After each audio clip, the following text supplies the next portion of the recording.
in Lincoln County, and that's why you see us donating time and resources to local charities and the schools in our community. Being a hometown bank is more than just a saying for us. It's about action and impact in the community in such a way that present and future generations are proud to call Lincoln County home. Stop in and see us here at First Federal Savings Bank today. Equal housing lender and member FDIC. You know, spring is just around the corner. Now's the time to get your equipment ready for spring with a visit to Eddie's Auto Parts in Lincoln. Race on in and get your lawnmower and tractor batteries, oil filters, and more. And when you buy from your local independent CarQuest dealer, you're buying from your neighbors and friends. At Eddie's Auto Parts, 2514 East Main Street in Lincoln, your locally owned independent CarQuest Auto Parts dealer. When you want some help from a fellow car lover, it's all in one place, as you'll discover. Roll in to CarQuest and roll on. This is Skylar Rambo Cheney, driving the NASCAR Weekly Late Model Series car number 17. When I look for quality-based local community businesses, I look no further than ProMotion Motor Company, Countrytown Tire, Bugbusters Incorporated, and North Carolina Farm Bureau Insurance with Marvin Melton. These are Lincoln County businesses with Lincoln County pride and quality. So shop local, and I will see you at the track.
Sorry, I had to adjust my camera just for a moment because it wasn't looking at me. But we're chowing down on some McDonald's breakfast.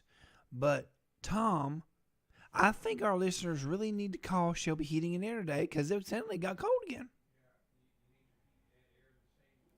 Sorry, you need your heat and air in the same week this week, so give them a call, 704-487-7877.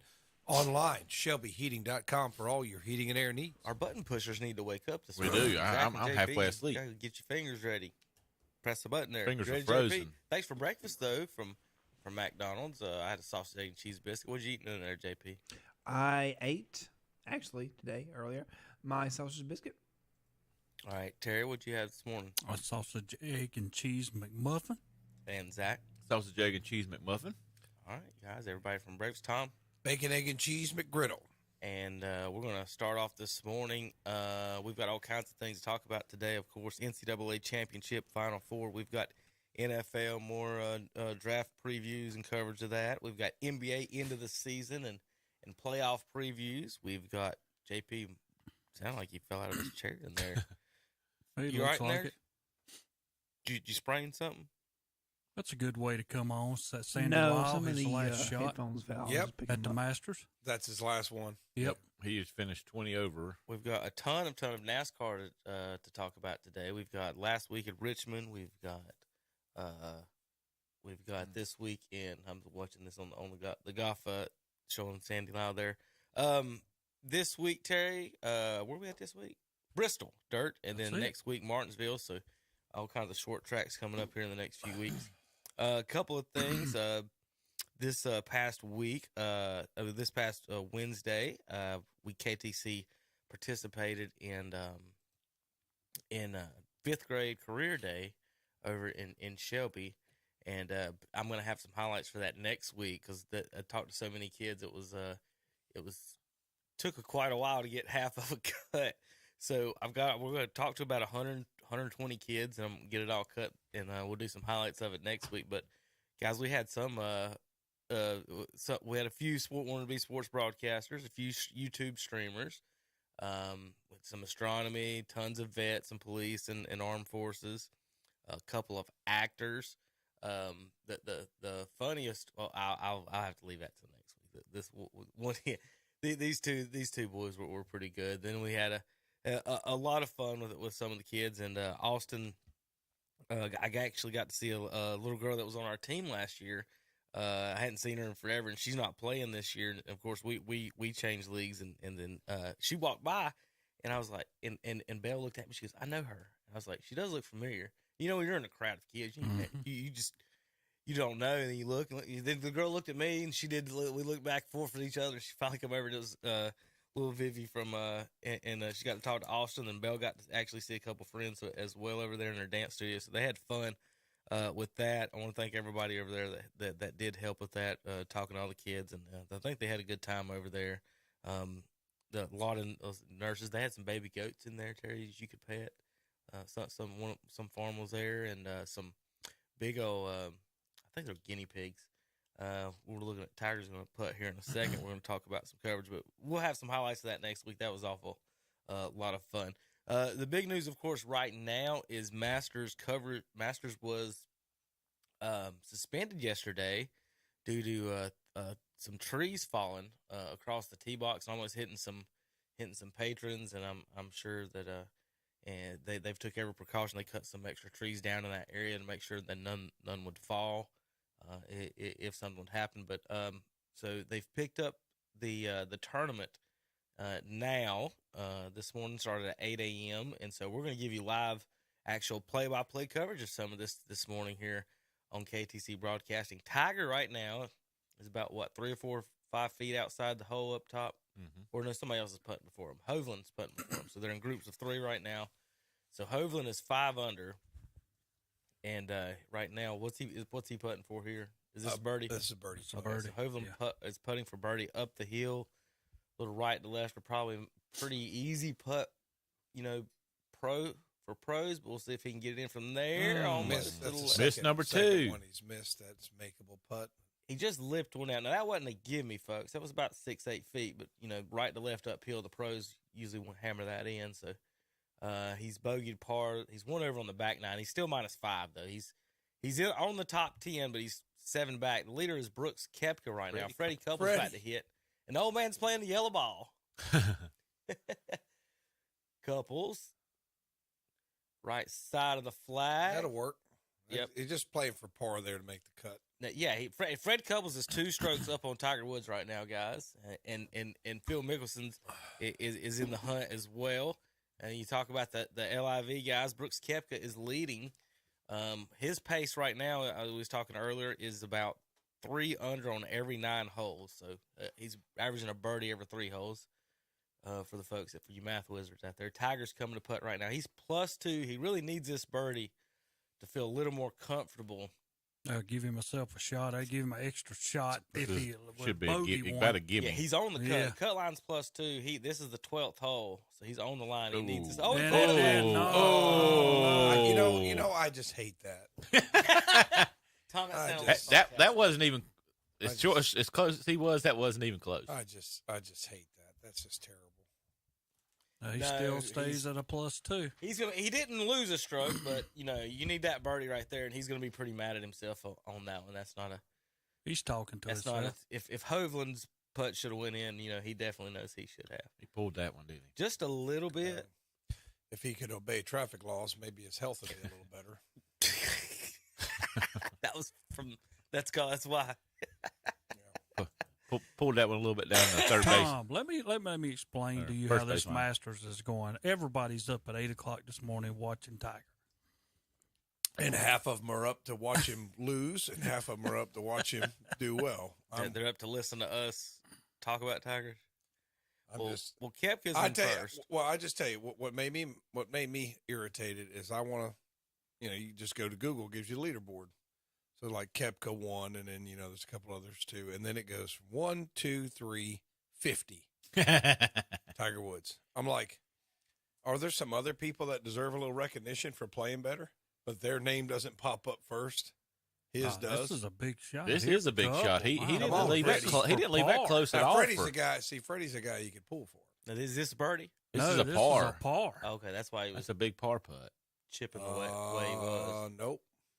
Upples is going to lose good a speed. stroke. Yeah, he's going to lose a Still stroke. think he's going to be on the cut. He's inside Tiger right now. as Oh, far as- he's in there because he as the cut. finishes just Plus now. 1, yeah. Yeah, so he's good. He's moving on. Bogey on the last 2. Yeah, He didn't try to get close at all with that last shot, though. he's going He to get played the it move safe. He's He like, did. Yeah, Freddie was the ladies' man about 30 years ago. well, I'm sure that the ladies of a certain age have no problem with Freddie right That's now. right. Tom. Oldest people to make the cut. Freddie's Certain 63 years experience, old. let's say that. Wow. Freddie might be the oldest person to make the cut after that. Yep. yeah. 53 you're years right. and 6 months. Well, let's look at the leaderboard where couples is. For the folks listening on the radio, you can watch this show every Saturday live on YouTube. We're broadcasting on the KDC Broadcasting YouTube channel. Hey, these are the shots I like And these are because the, I hit all 5 trees.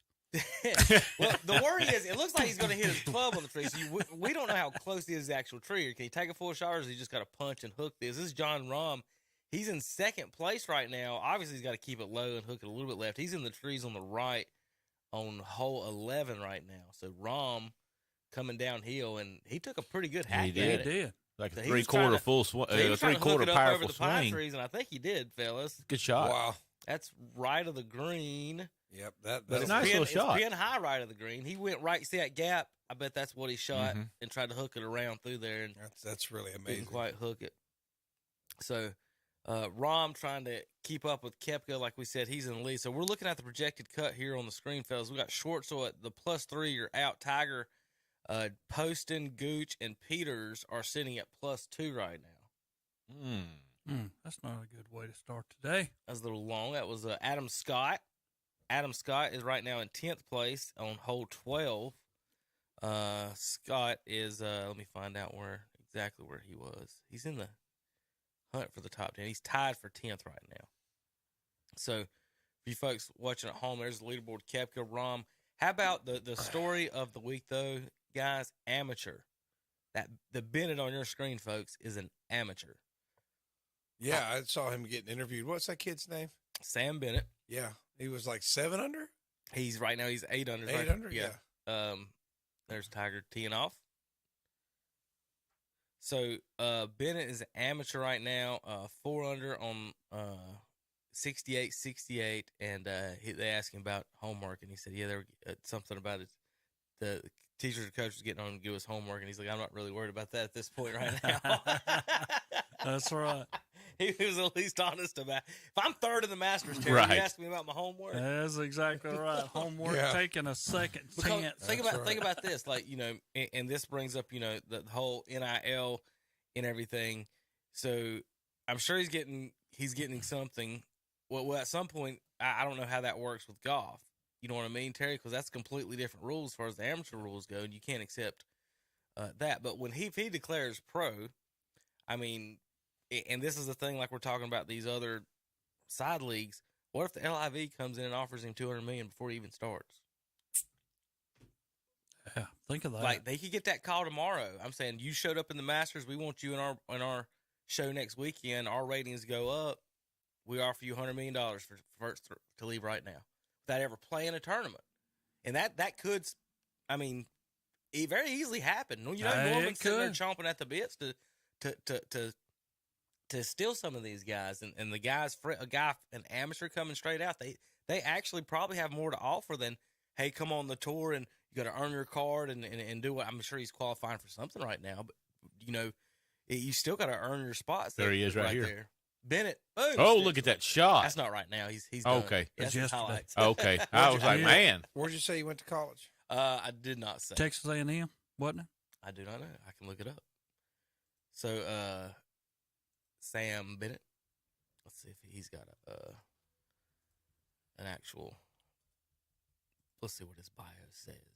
Texas A&M from Madisonville. Sometimes I'll listen. Some Madisonville, Texas. 23 years of age.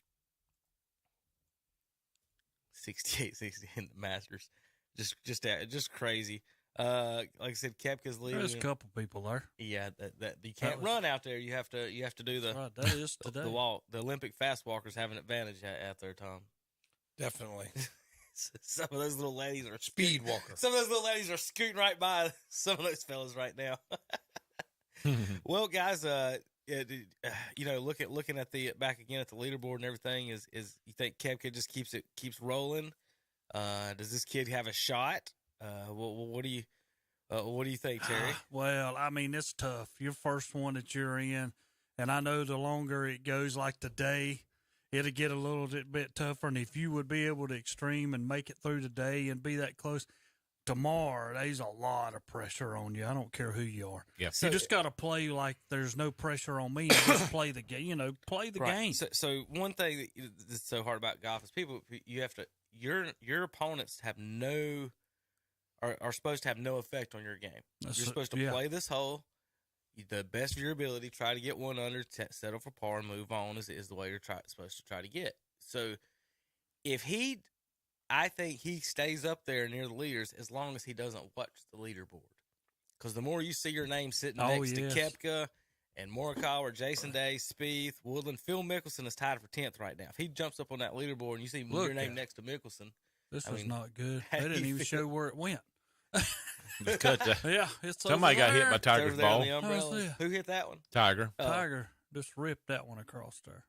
And he knew when he hit it, he was already point. He's scared to hook it down in the creek. So Tiger's right on hole, what is that, 12 now? I'm not sure. Let's scroll down just a little bit real quick. Giving you live Masters coverage here on KTC Broadcasting. Well, our commentary looks like the Mystery Science Theater guys. Is that what it used to be? Mm-hmm. The young folks have no idea what I'm talking about. Yeah, Tom, he's right on the line. Couples is the last. Well, no, Tiger is the last man in right now. Tiger, Thomas Peters of Germany, Taylor Gooch, and JT Poston. Freddie needed that of the United States. Couples putt. has got a good shot. Let's see, everybody behind it. Let's see. So Poston and Gooch is finished. I just don't. I don't see it. I don't think it will move in front of Couples. I think he's going to be safe. So Hovland's down in that hole where Tiger didn't want to be. Yeah, Tiger hit pretty much same shot, and it went right, about in between those two grandstand things. Oh, his is good. Yeah. Yes. You could tell that when it was hit. They're laying up. Yeah, they're laying up. Pop it across that creek and give yourself a chance for a 4. Nice to see the pros hit a little 7-iron layup, Terry. Now he's happy. Shaking his head on the last one, and then he's like, I think that worked. If it was a little better, I think they might go for it. But. So, a big controversy in golf right now. Oh, Rob outholes it here on 12, on 11. Remember, he's the one that went right after being in the trees, so that's his third shot. That's a good par save. Yeah, it is. If he can save it, yeah, he's got to hit that. I don't know if you guys have been following, but one of the controversies is now that they're talking about changing the golf ball. Have you guys been following some of these? No, I have not. No. All right, so the PGA is looking at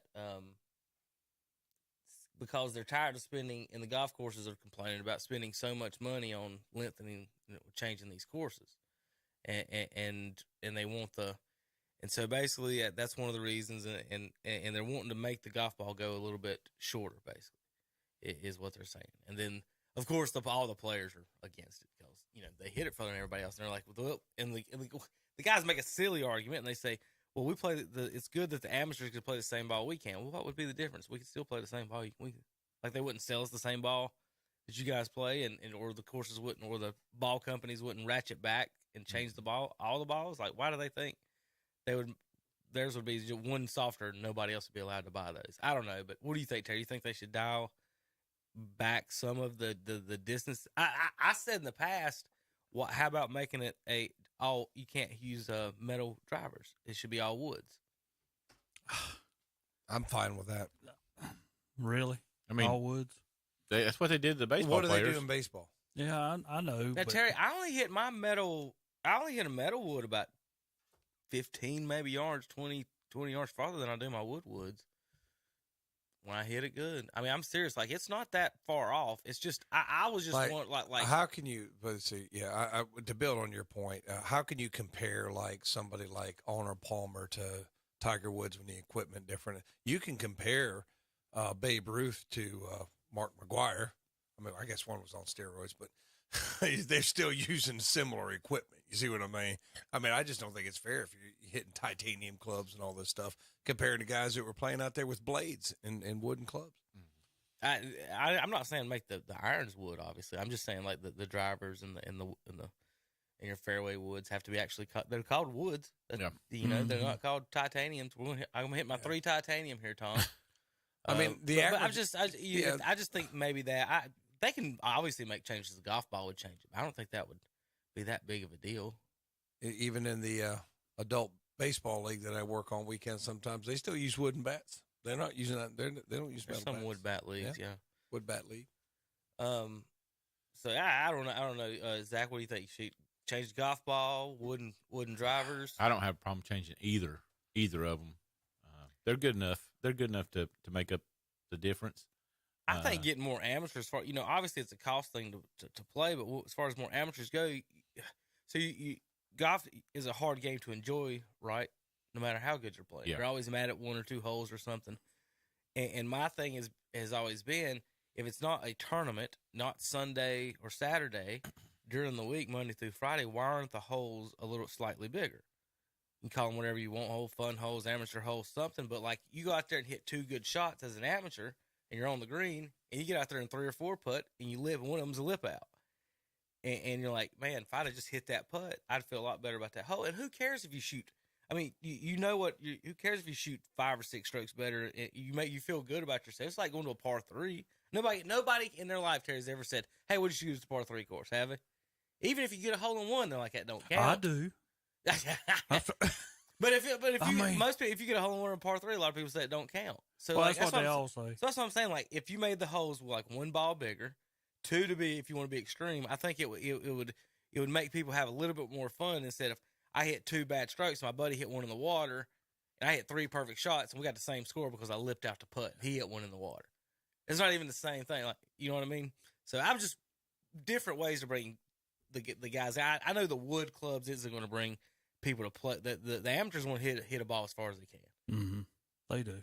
I mean, so I as far as bringing back the pros, we'll see what they do with that. All right, guys, we'll be back in a few minutes. JP, you got a pick for the Masters winner?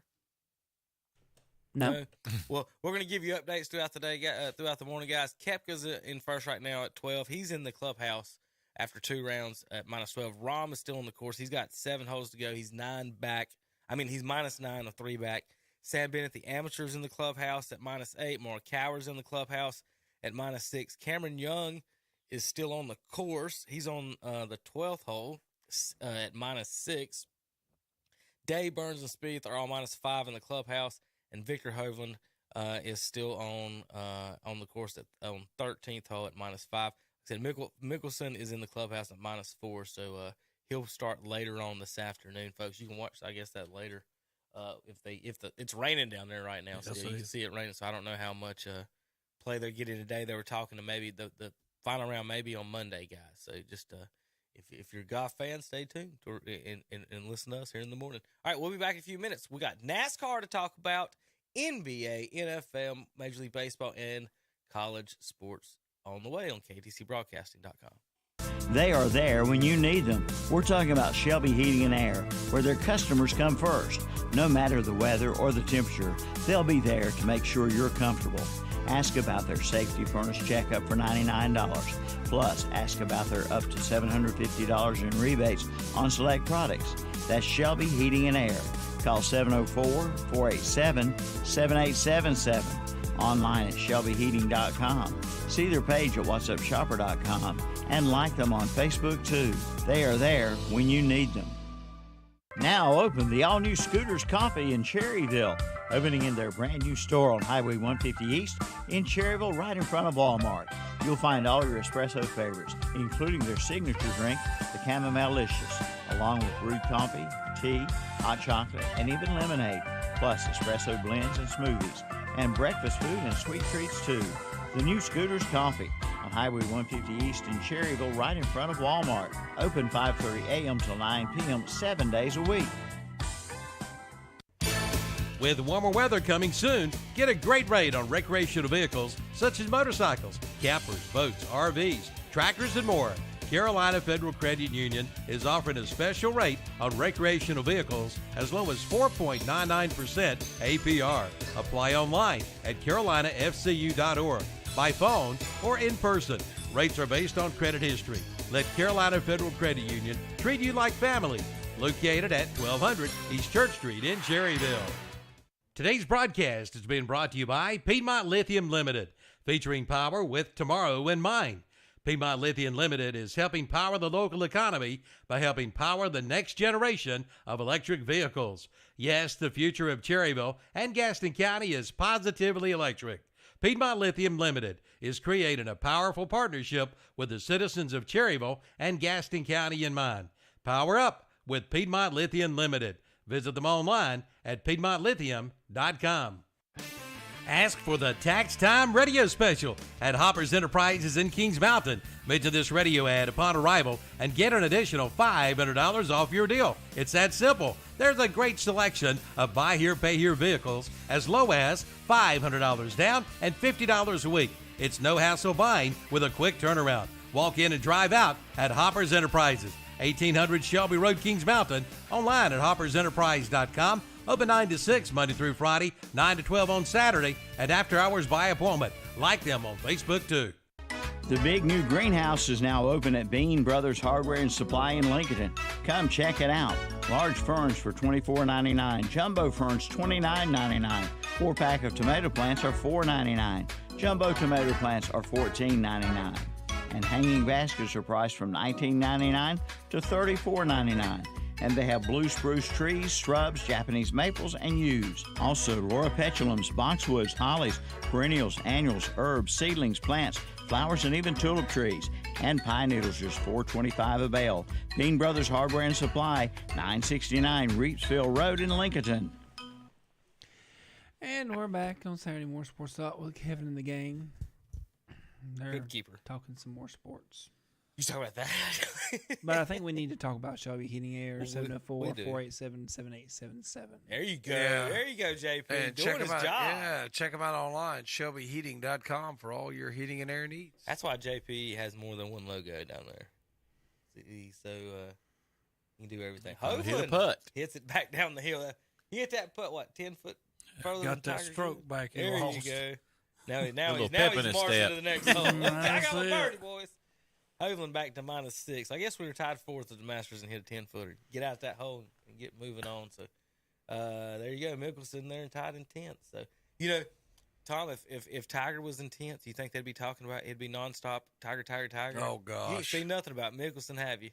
No. And, I mean, and that if should be a Phil big wouldn't be story, on the shouldn't LIV, it'd be Mickelson. Right. So they're trying to do their best to avoid that too. But I think the LIV's got different strategies and stuff to make money as opposed to the other tours. As soon as they start getting the women involved, I think that's gonna change some things as well.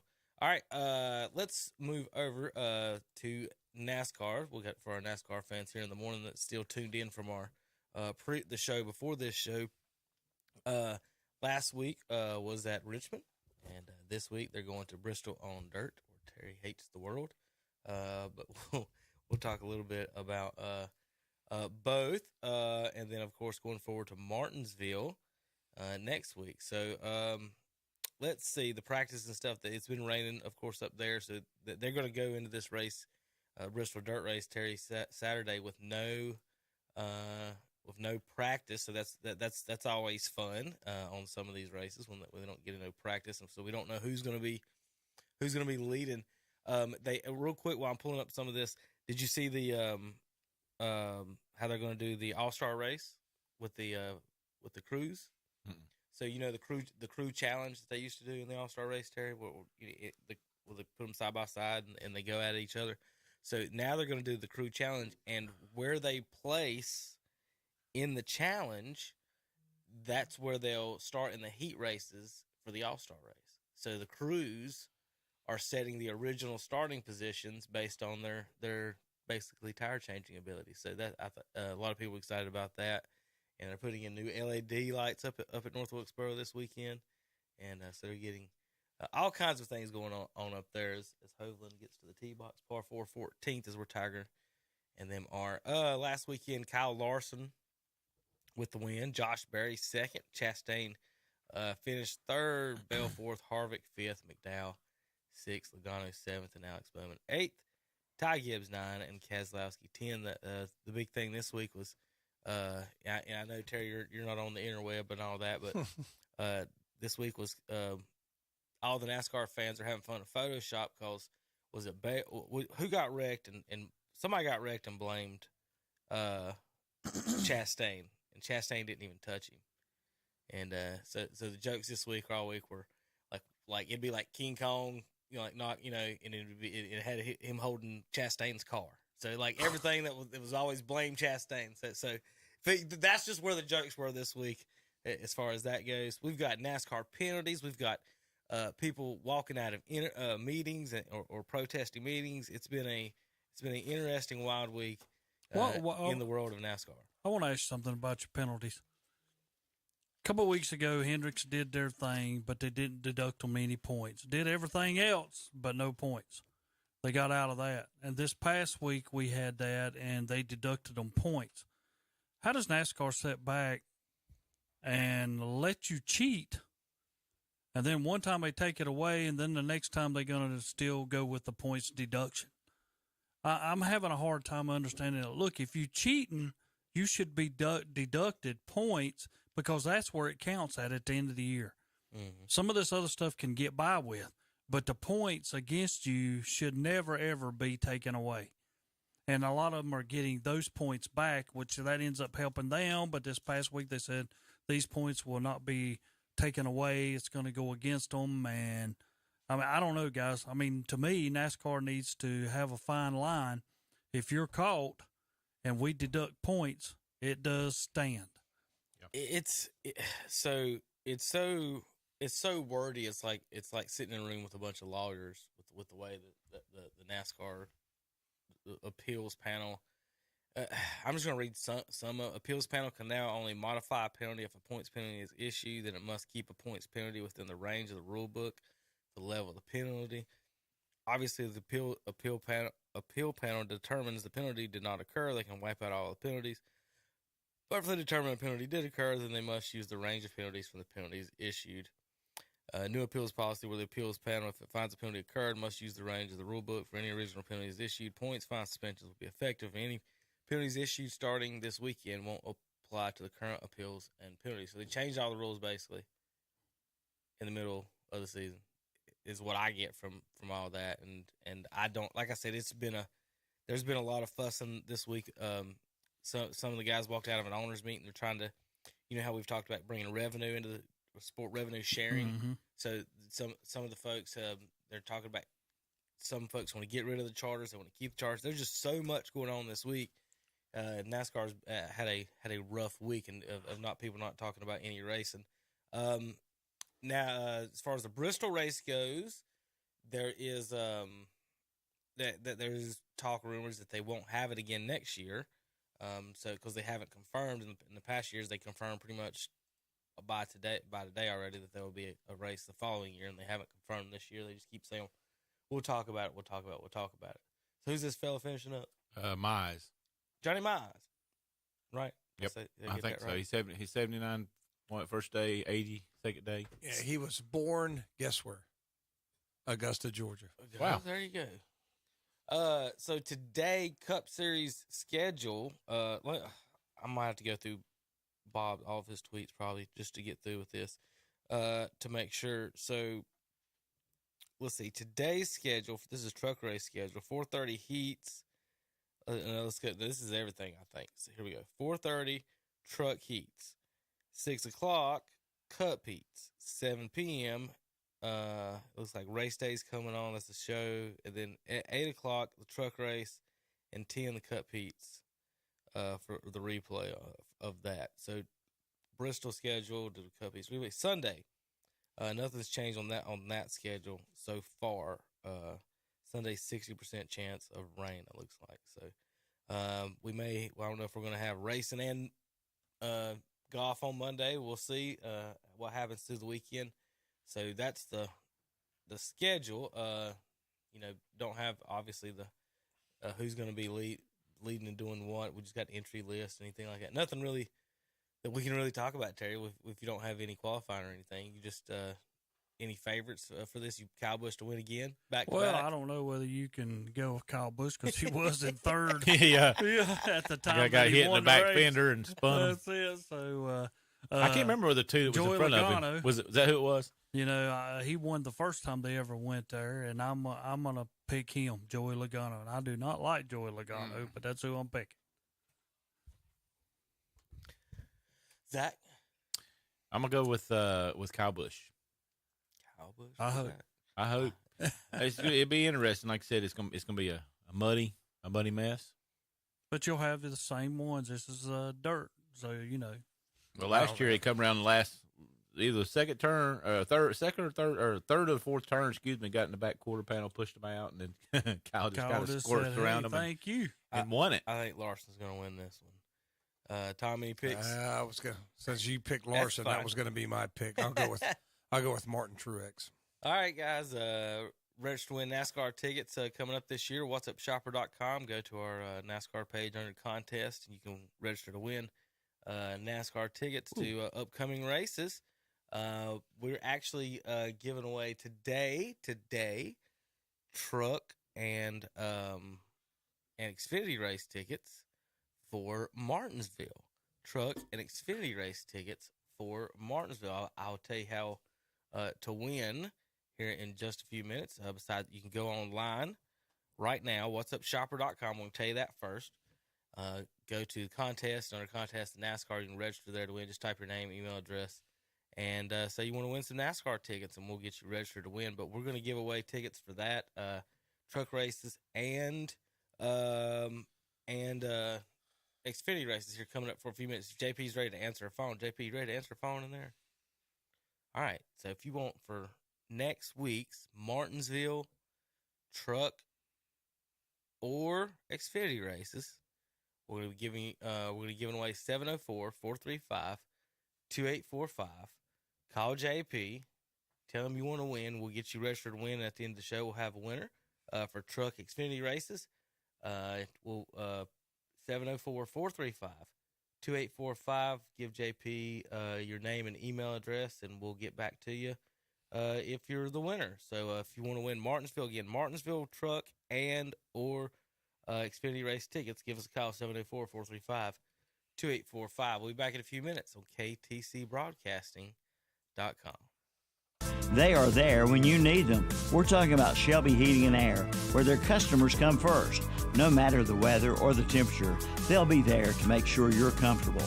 Ask about their safety furnace checkup for $99. Plus, ask about their up to $750 in rebates on select products.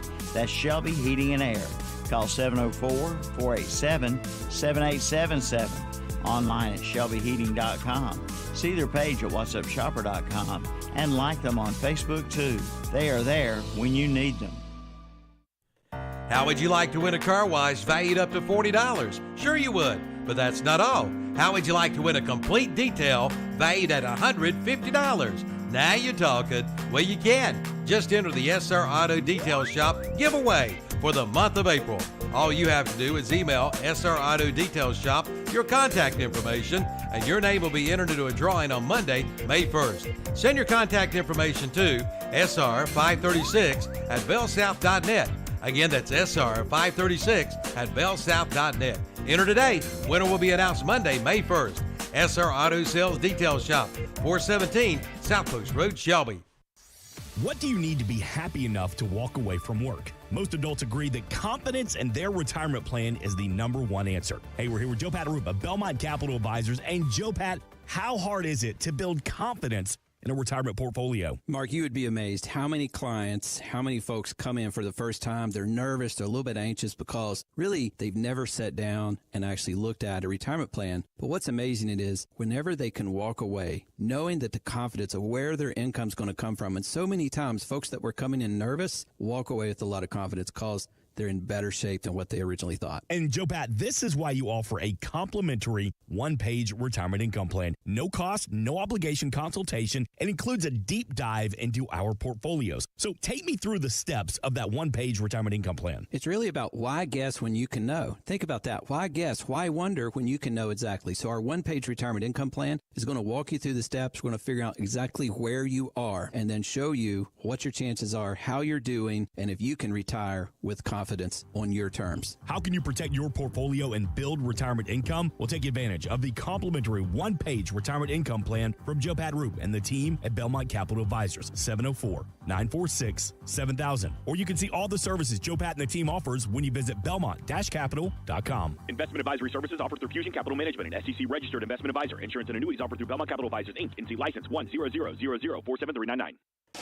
Hillbilly's Barbecue and Steaks in Lowell is always hiring. You need a job? There's one waiting for you at Hillbilly's Barbecue and Steaks in Lowell. And also right now, Hillbilly's Barbecue and Steaks, they're looking for barbecue eaters.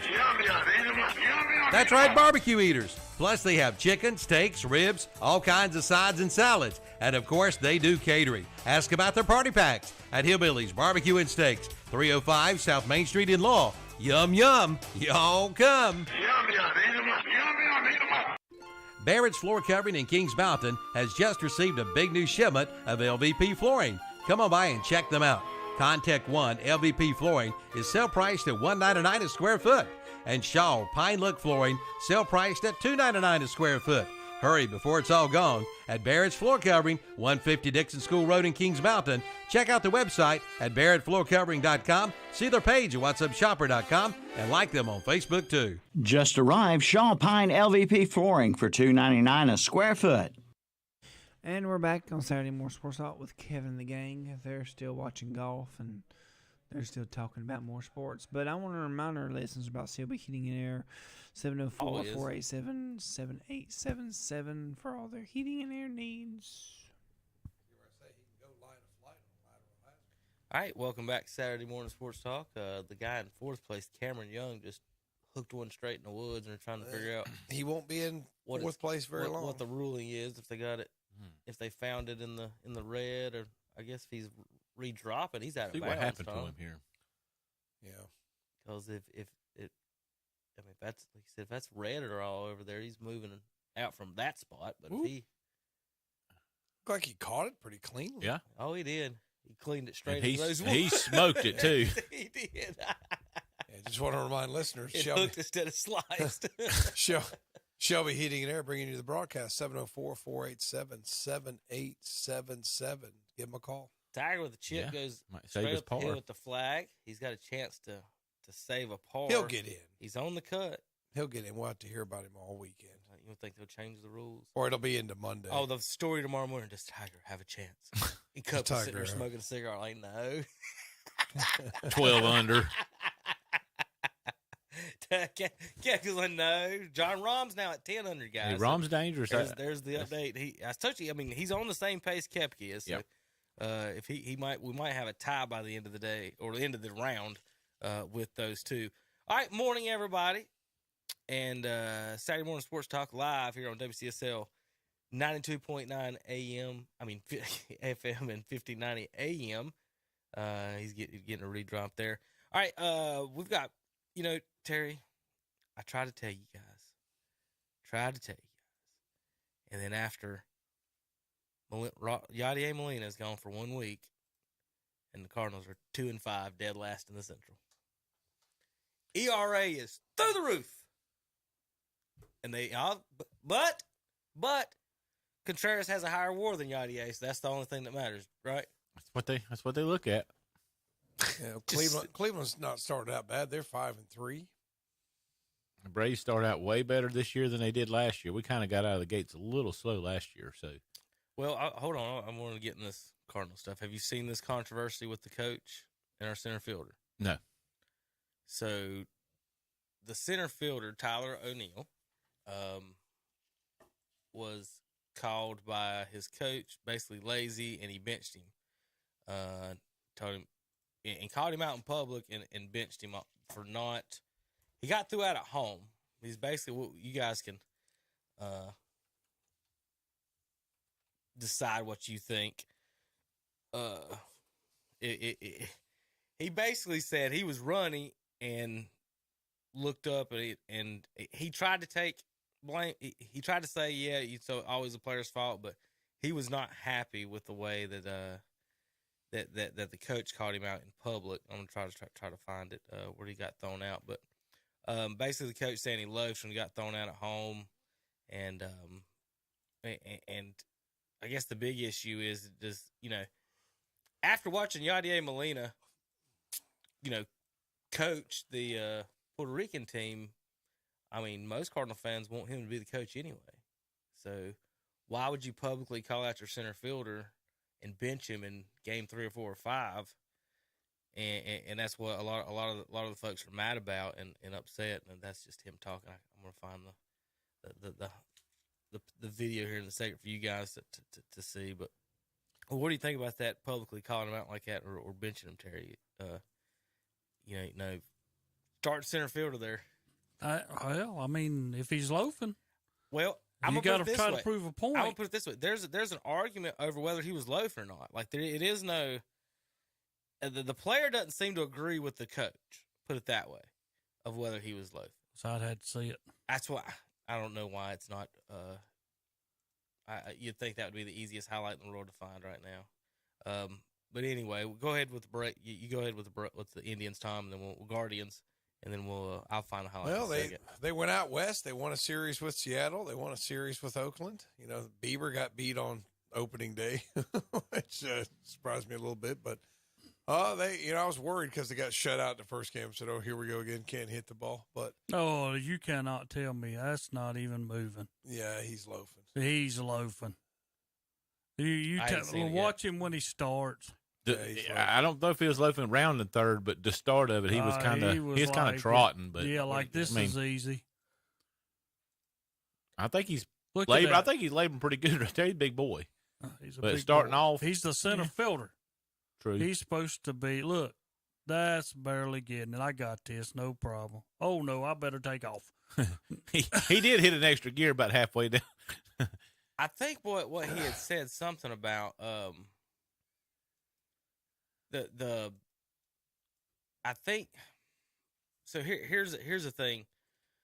There's some controversy about the third base coach, that he has got multiple runners thrown out, and I think he said something about that was Acuna in right field, and whether or not that they were going to be running. So I don't know.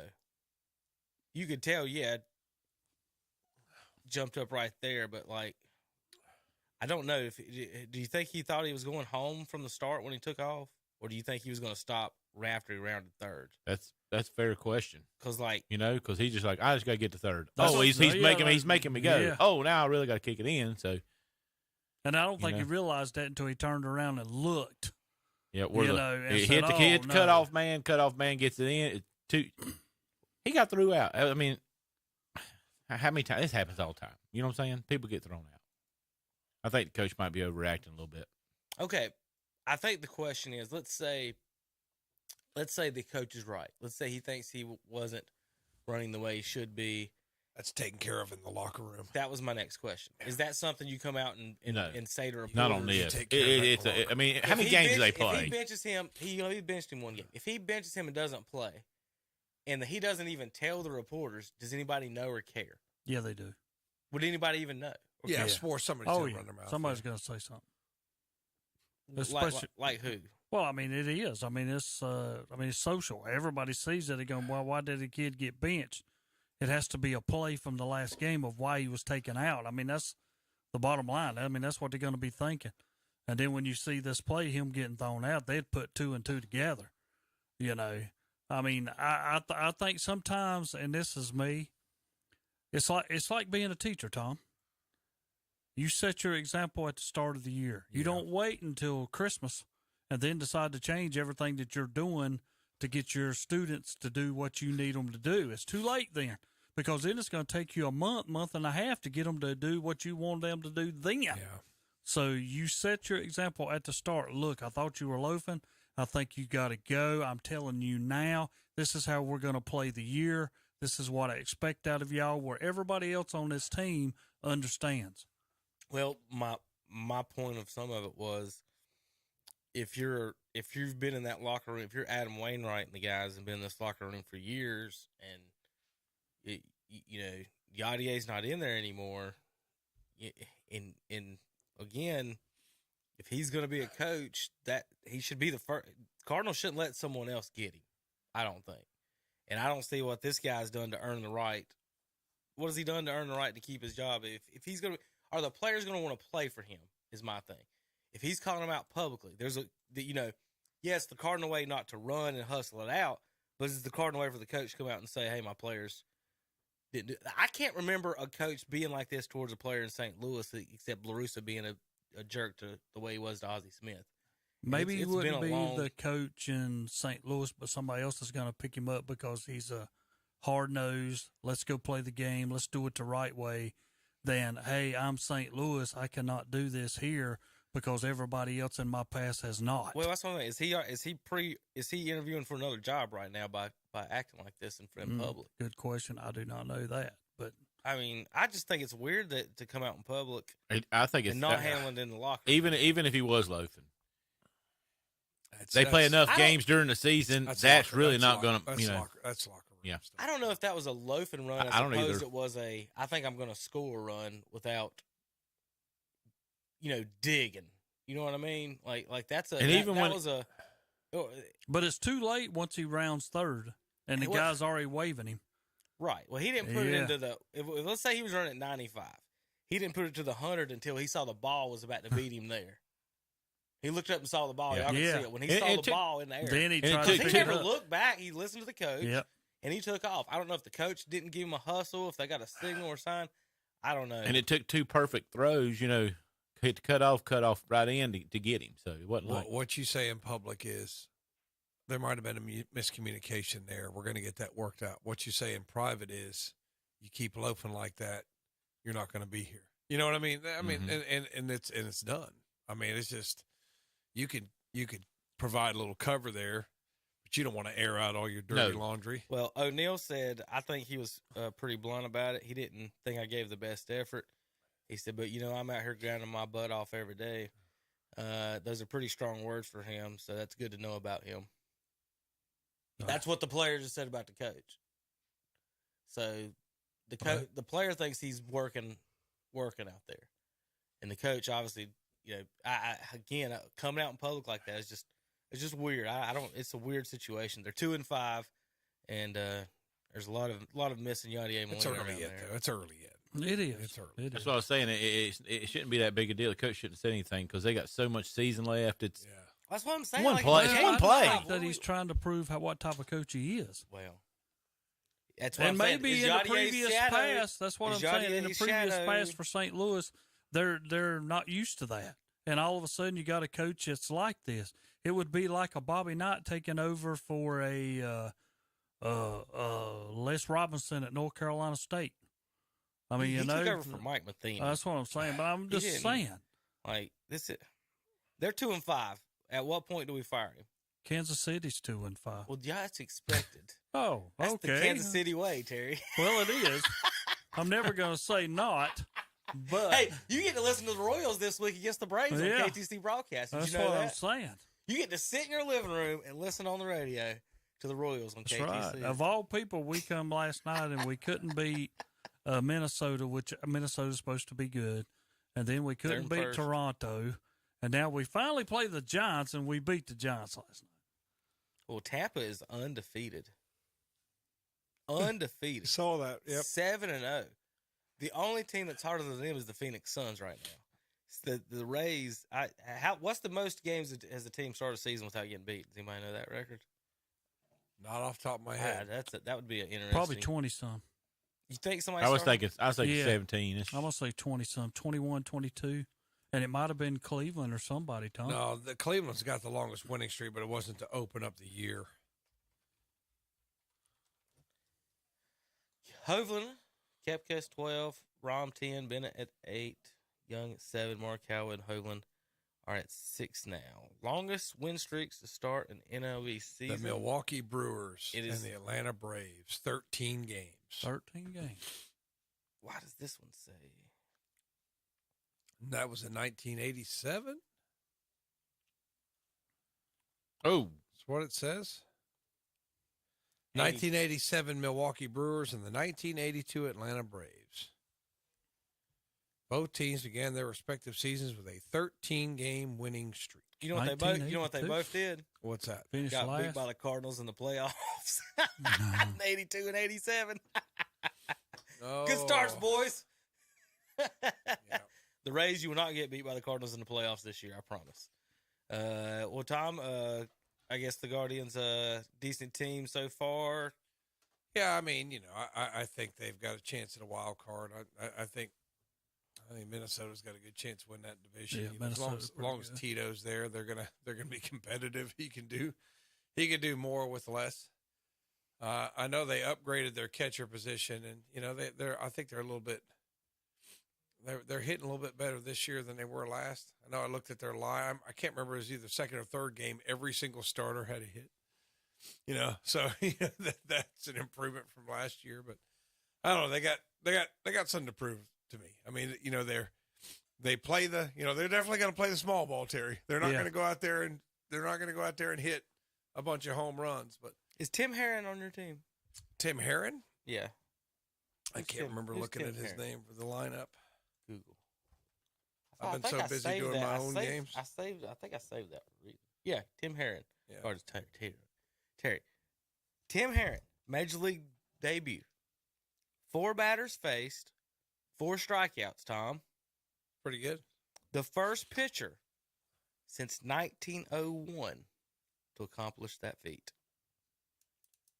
And 1893 now was the change. Update from Elias Sports. 1893. So the first time since that happened. So the Guardians got them a nice little record there. Yep. And we'll see. We'll see how the season progresses. It's early yet.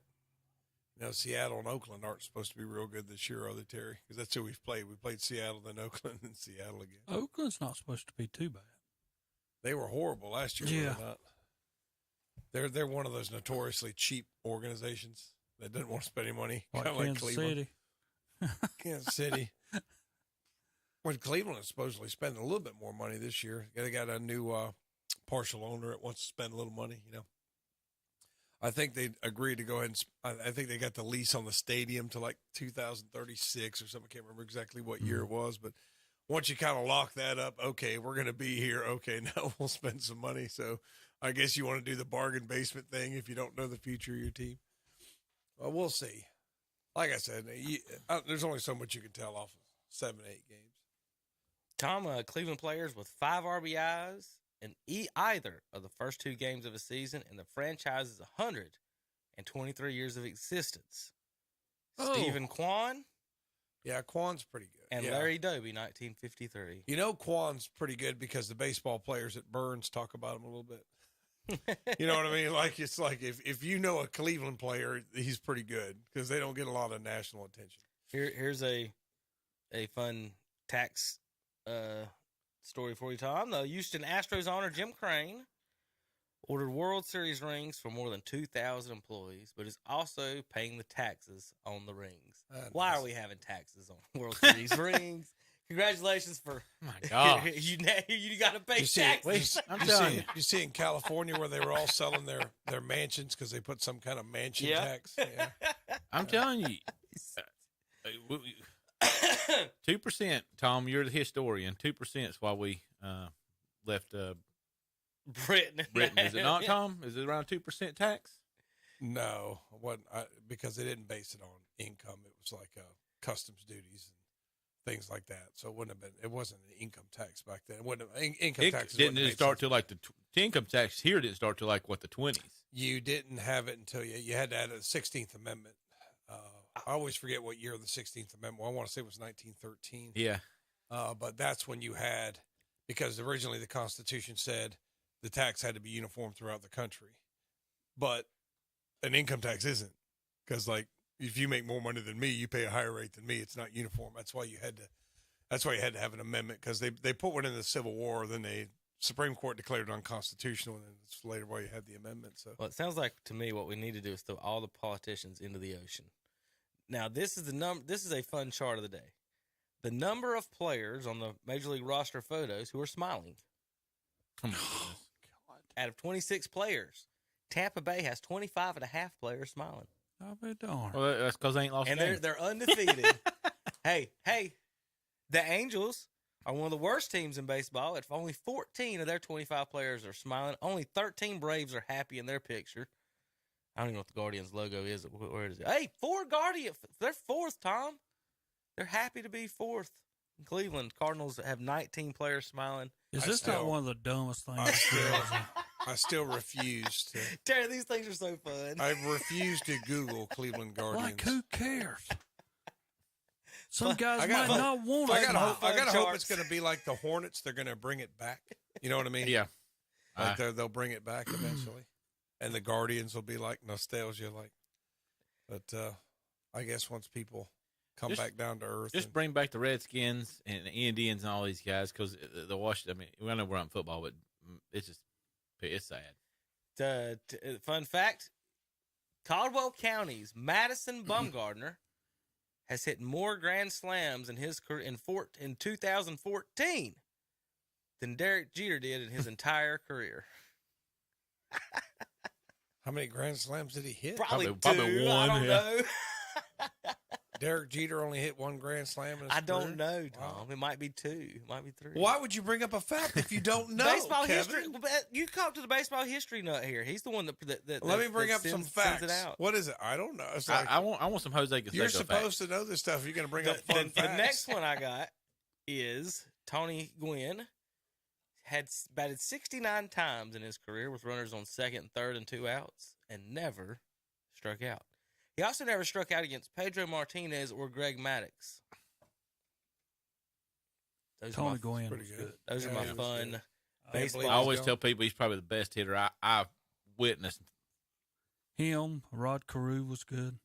Jordan you Brett can was a name good some. hitter. Yeah, Pete Rose. I didn't see Pete. That was Yeah. I always thought Will Clark had the prettiest swing, though. Yeah. I think he did. I mean, it was just somebody made an smooth, argument yeah. for him. He should be in the Hall of Fame based on some stats the other day, and he's not. Y'all keep forgetting about Ichiro. Chonk chonk. Yeah, Ichiro was Look at that. Ichiro's probably- fair. That's right. Ichiro Yeah. might be the best contact. He's gonna make Yep. it. God, All right, we're gonna. all weekend. All right, we're gonna end this segment with some fun from play by play here. Zach, this is have y'all not seen Snoop Dogg's kid? No. Snoop Dogg's he's doing Oh my God. he's doing a kids show and doing wild animals and stuff and talking. So this is him doing play by play. Lordy. Wasn't this the same guy talking about killing policemen and No, that's smoking? Ice-T. Okay. Now he's a cop on TV. Okay. Yeah. All right, Zach, hit the computer button. This is Snoop Dogg doing play-by-play of otters versus crocodiles. What it do? Is your boy Big Snoop Dogg. Hey, let's look at another animal. These are beavers. He doesn't even look like Oh my God, that's a crocodile. Yeah, get out of here, man. That's Wally Gator. Look how they stand up on their toes like, hey, cuz, we got to get up out of here, cuz. Come on. He got him cornered right now. Oh, wow. Were they going head up with him? They ain't scared of him. What is these animals? Them the ones that eat snakes, huh? Is them mongooses? Wow. Oh, wow. It's about 12 of them, cuz. They didn't back the gator up. I ain't never seen a gator get punked by no mongooses. Retreat. Yeah, retreat. Yeah, back up, fool. Too deep. Yeah. We them boys. Hey, hold on. We them boys. right, we'll be back in a minute with more NBA, NFL, more fun sports on KDCBroadcasting.com.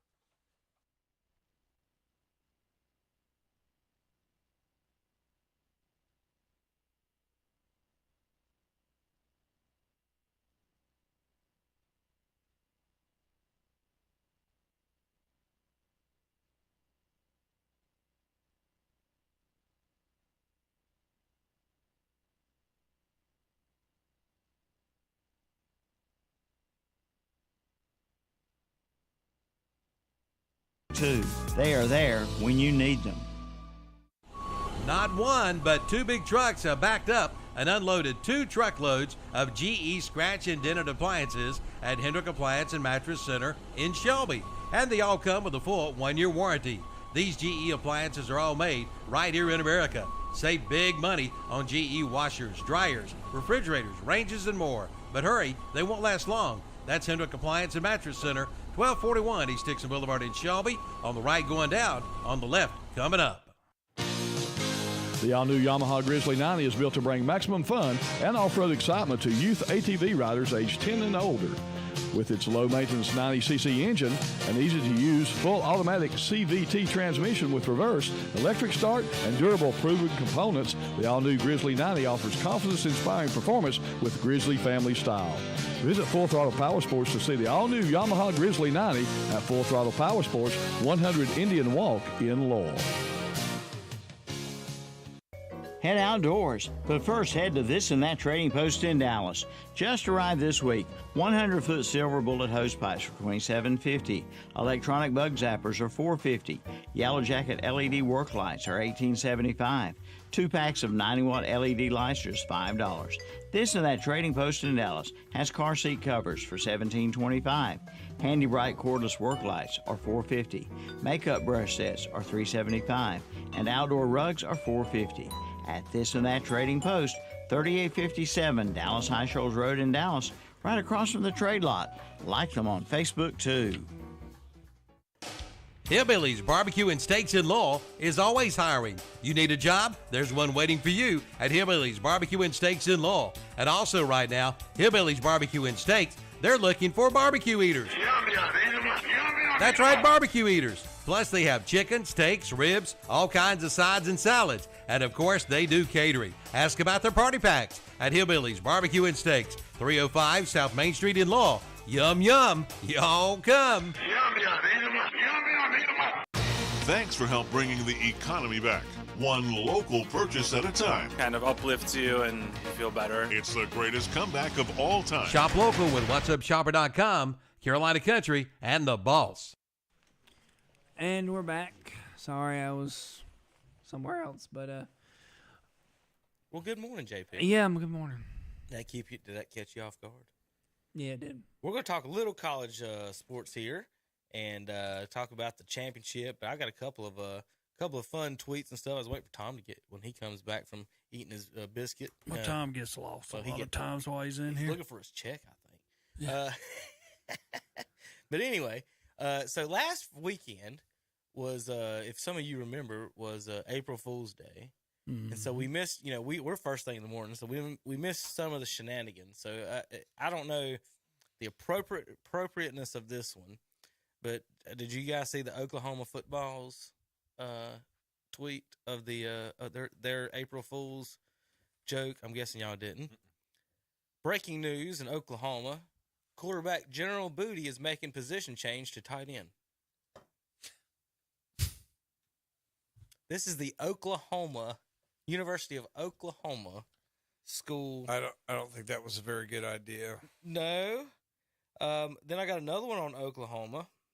Wasn't them, but so they came out this week. Let's see and their softball coach. I gotta find this comment. It was crazy. Talking about Oklahoma and Texas softball. The softball coach was complaining. Here we go. Texas softball coach Mike White in the post-game interview says name, image, and likeness is a huge part of the game right now.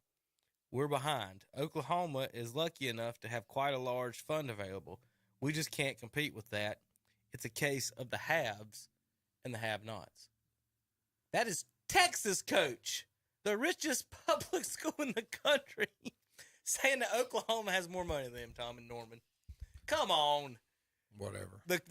So basically, the Texas college softball coach is mad they're not paying their girls enough money. Is that what I'm hearing, Terry? No, Lordy.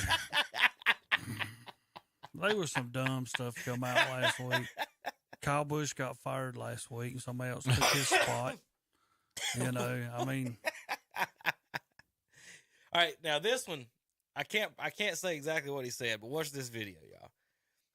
Jameis Winston, never forget the time he got suspended for a game for yelling something inappropriate in the student union. And then he decided to get dressed in full pads and warm up, hoping that Jimbo Fisher forgot. And this is Jimbo and him arguing on the sideline. Yeah, I remember that. Yeah. Awesome. There's nothing not funny.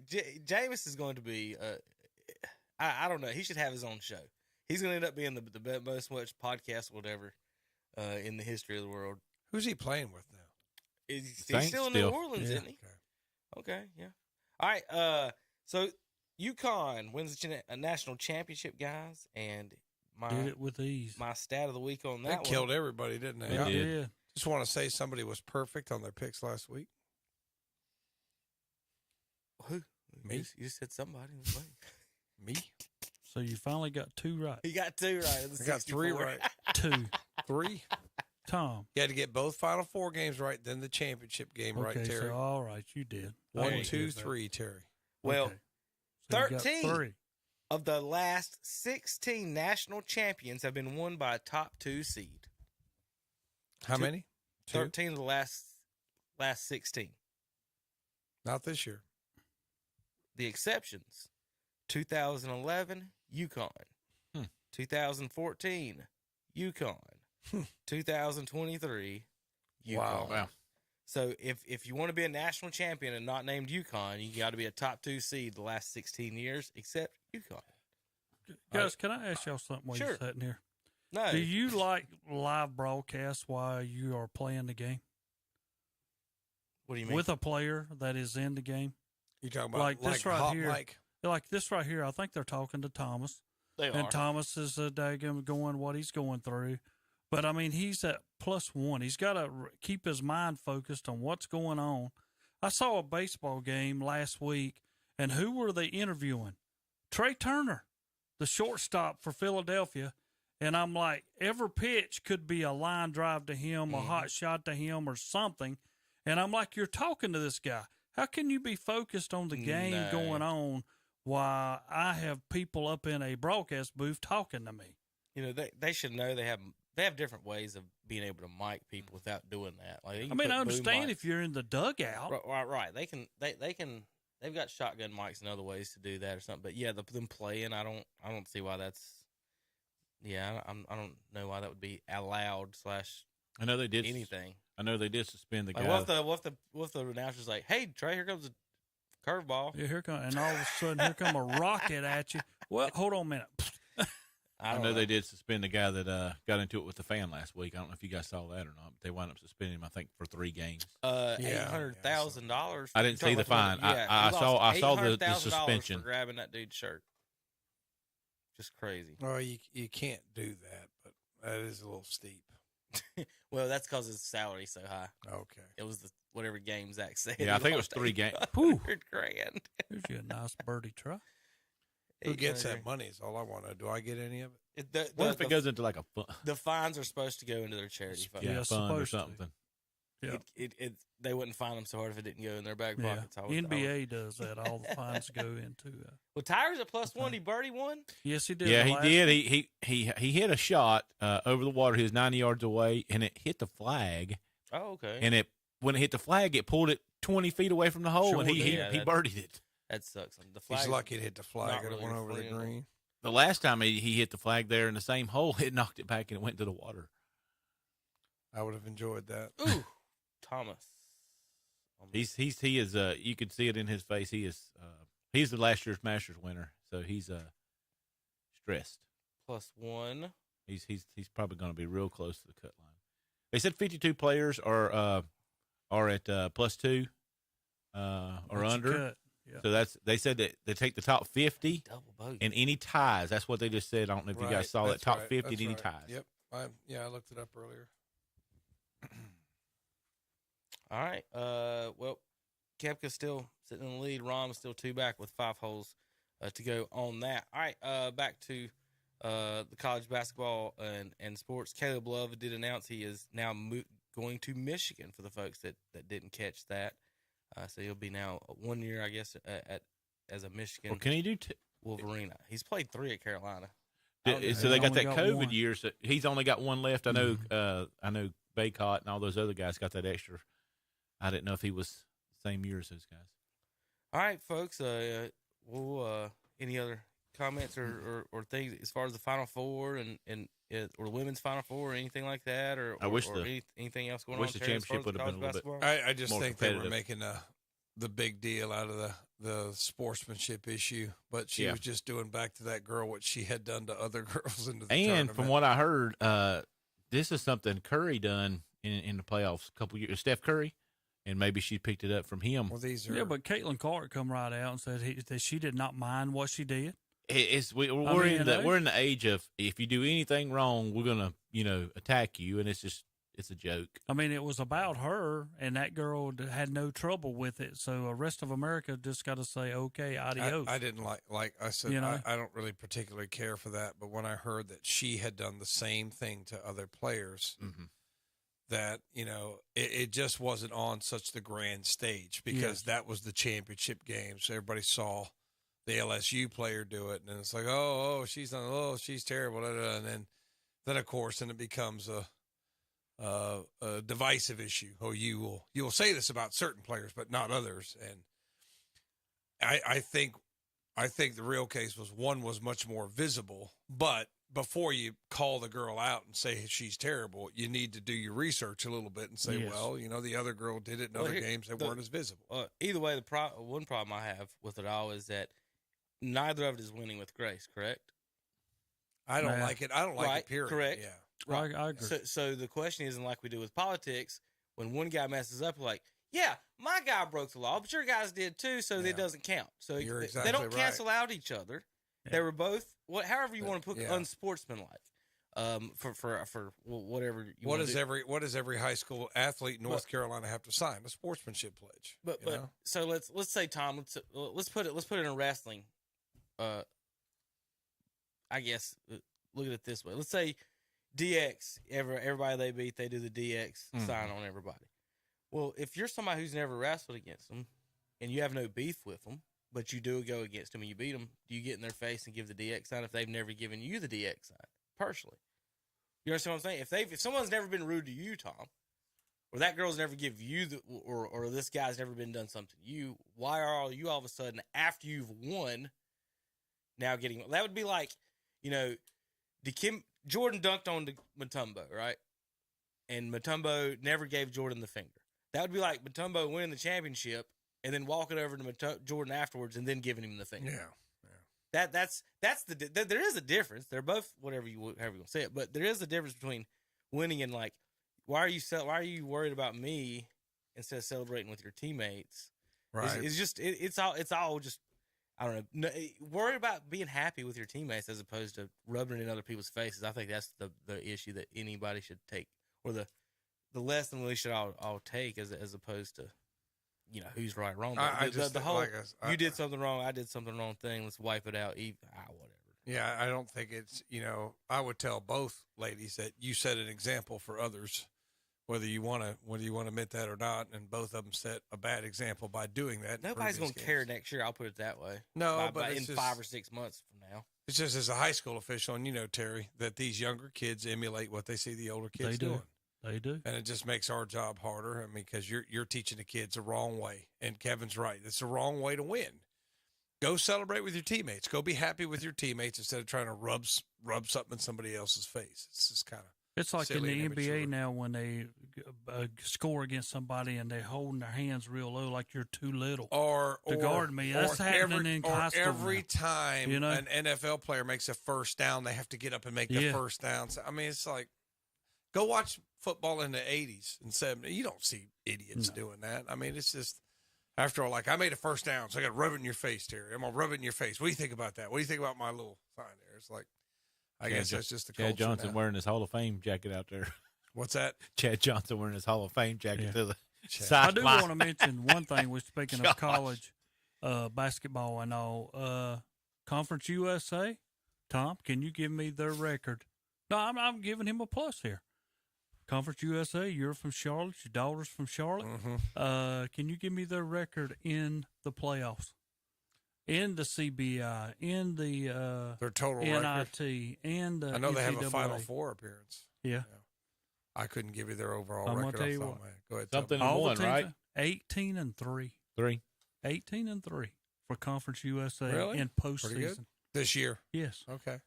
Congratulations. All right, Charlotte. Maybe they're back. Maybe Hit they're in the back. woods. They used to make the tournament back in the late 80s, early 90s. They used to make it. Yeah. I remember. Very impressed with that when I pulled that up. What I don't understand, one thing I've never understood about Tiger, how does he not know where his driver's going? He don't. Like, he's so good with his irons. You know what? The recovery, and of course, if you're going to be good at golf, the putting and chipping is the most important thing. But he has no idea. Like, they talked about John Daly. He Just hit in the woods. But he's got a +1, so he's got one to spare. He's stretching something out right He now. hit it, and it went directly to the right. Well, it faded.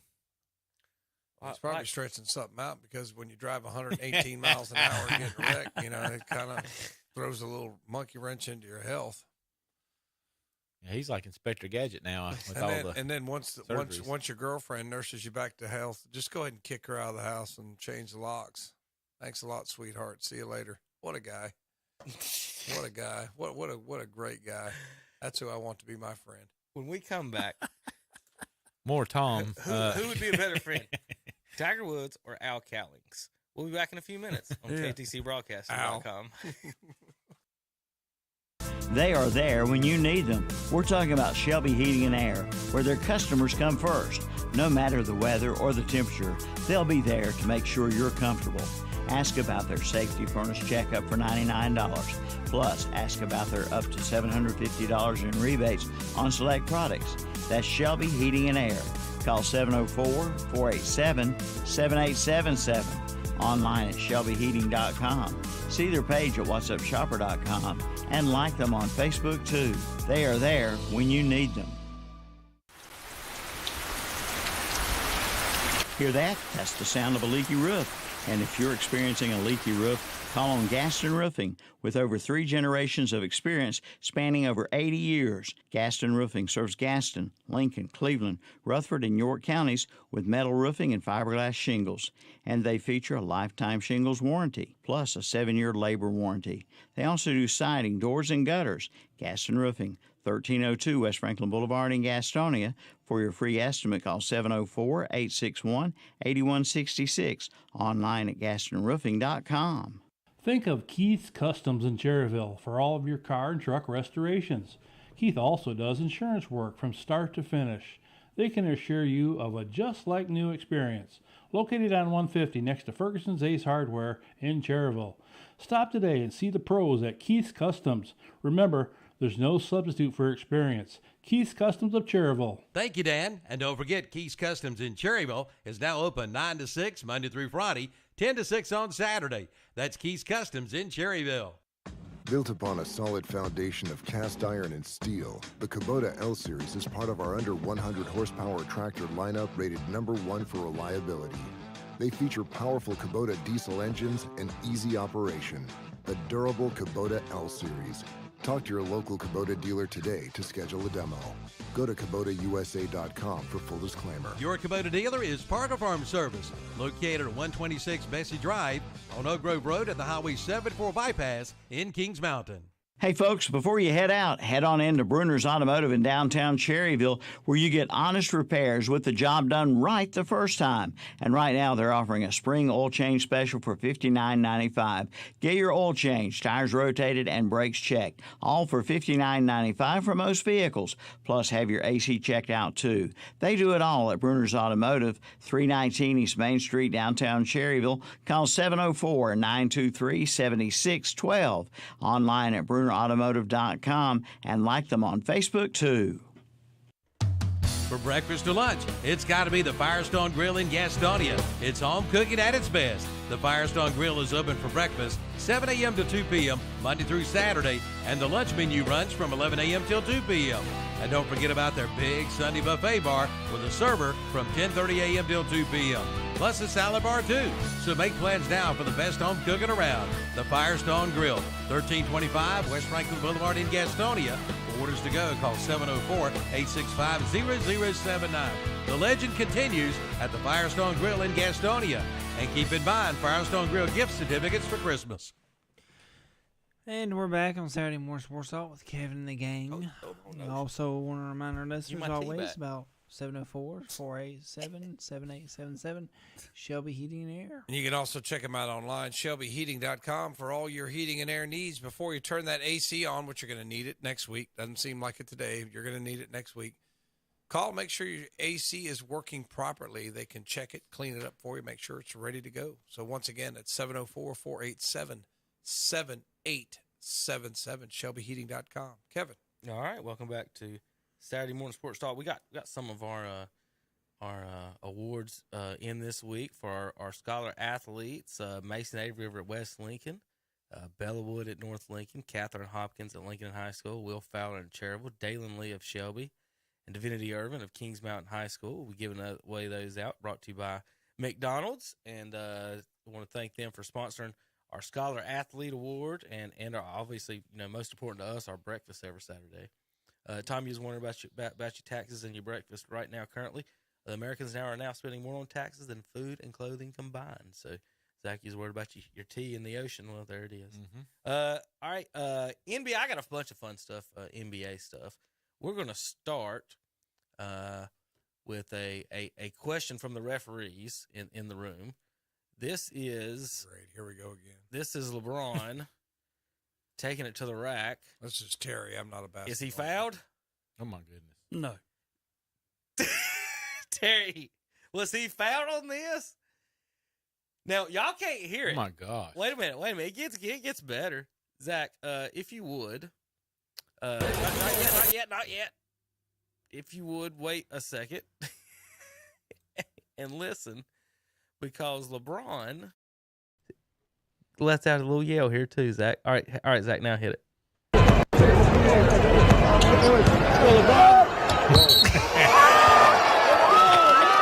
Terry, it's a joke. That's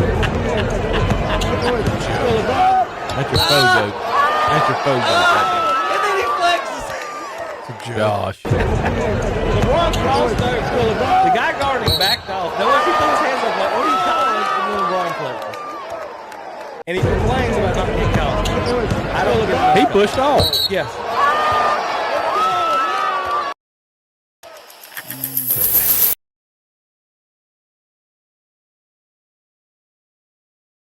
It wasn't much. Didn't I really agree. displace him. So I mean, you're going to let that go, but. It's just they if they don't call it, then he cries and throws a temper tantrum. Well, here's a question: if you don't call the push off, Tom, then how do you defend him? I mean, I don't. If you're guarding somebody and you're not gonna and now remember, and this is what's fraudulent about I think LeBron's game.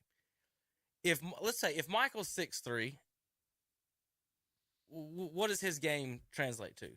Russell Westbrookish. Mm-hmm. If LeBron's 6'3", what does his game translate to? Is he an NBA player at 6'1", 6'2", 6'3", with his skill set, Tom? What's his skill set? What's his best move? His best move, his career. He's a facilitator. No, wait a minute, Zach. Scoring-wise, has been to run over the guy guarding him. What you just saw is the reason he's got the most points in the NBA is he's allowed to push off. I act like I got fouled. He got 3 points out of that, Tom, and it was a foul on him. I know. So that's 3 points that Kareem Abdul-Jabbar should be able to protest, shouldn't he, Terry, and say, I want my scoring record back. Because like this is my point on it. At 6'9", and like this is what Ray Allen said. Ray Allen said, is he the best dribbler? Is he the best shooter? Is he the best at anything? How can he be the best? And that's what Ray Allen said. And that's my point is when this guy's when you talk about 7-footers like Mason Plumlee has no skills. If LeBron was 6'1", 6'2", if he was in the league, what would he be? Darren Williams, Chris Paul.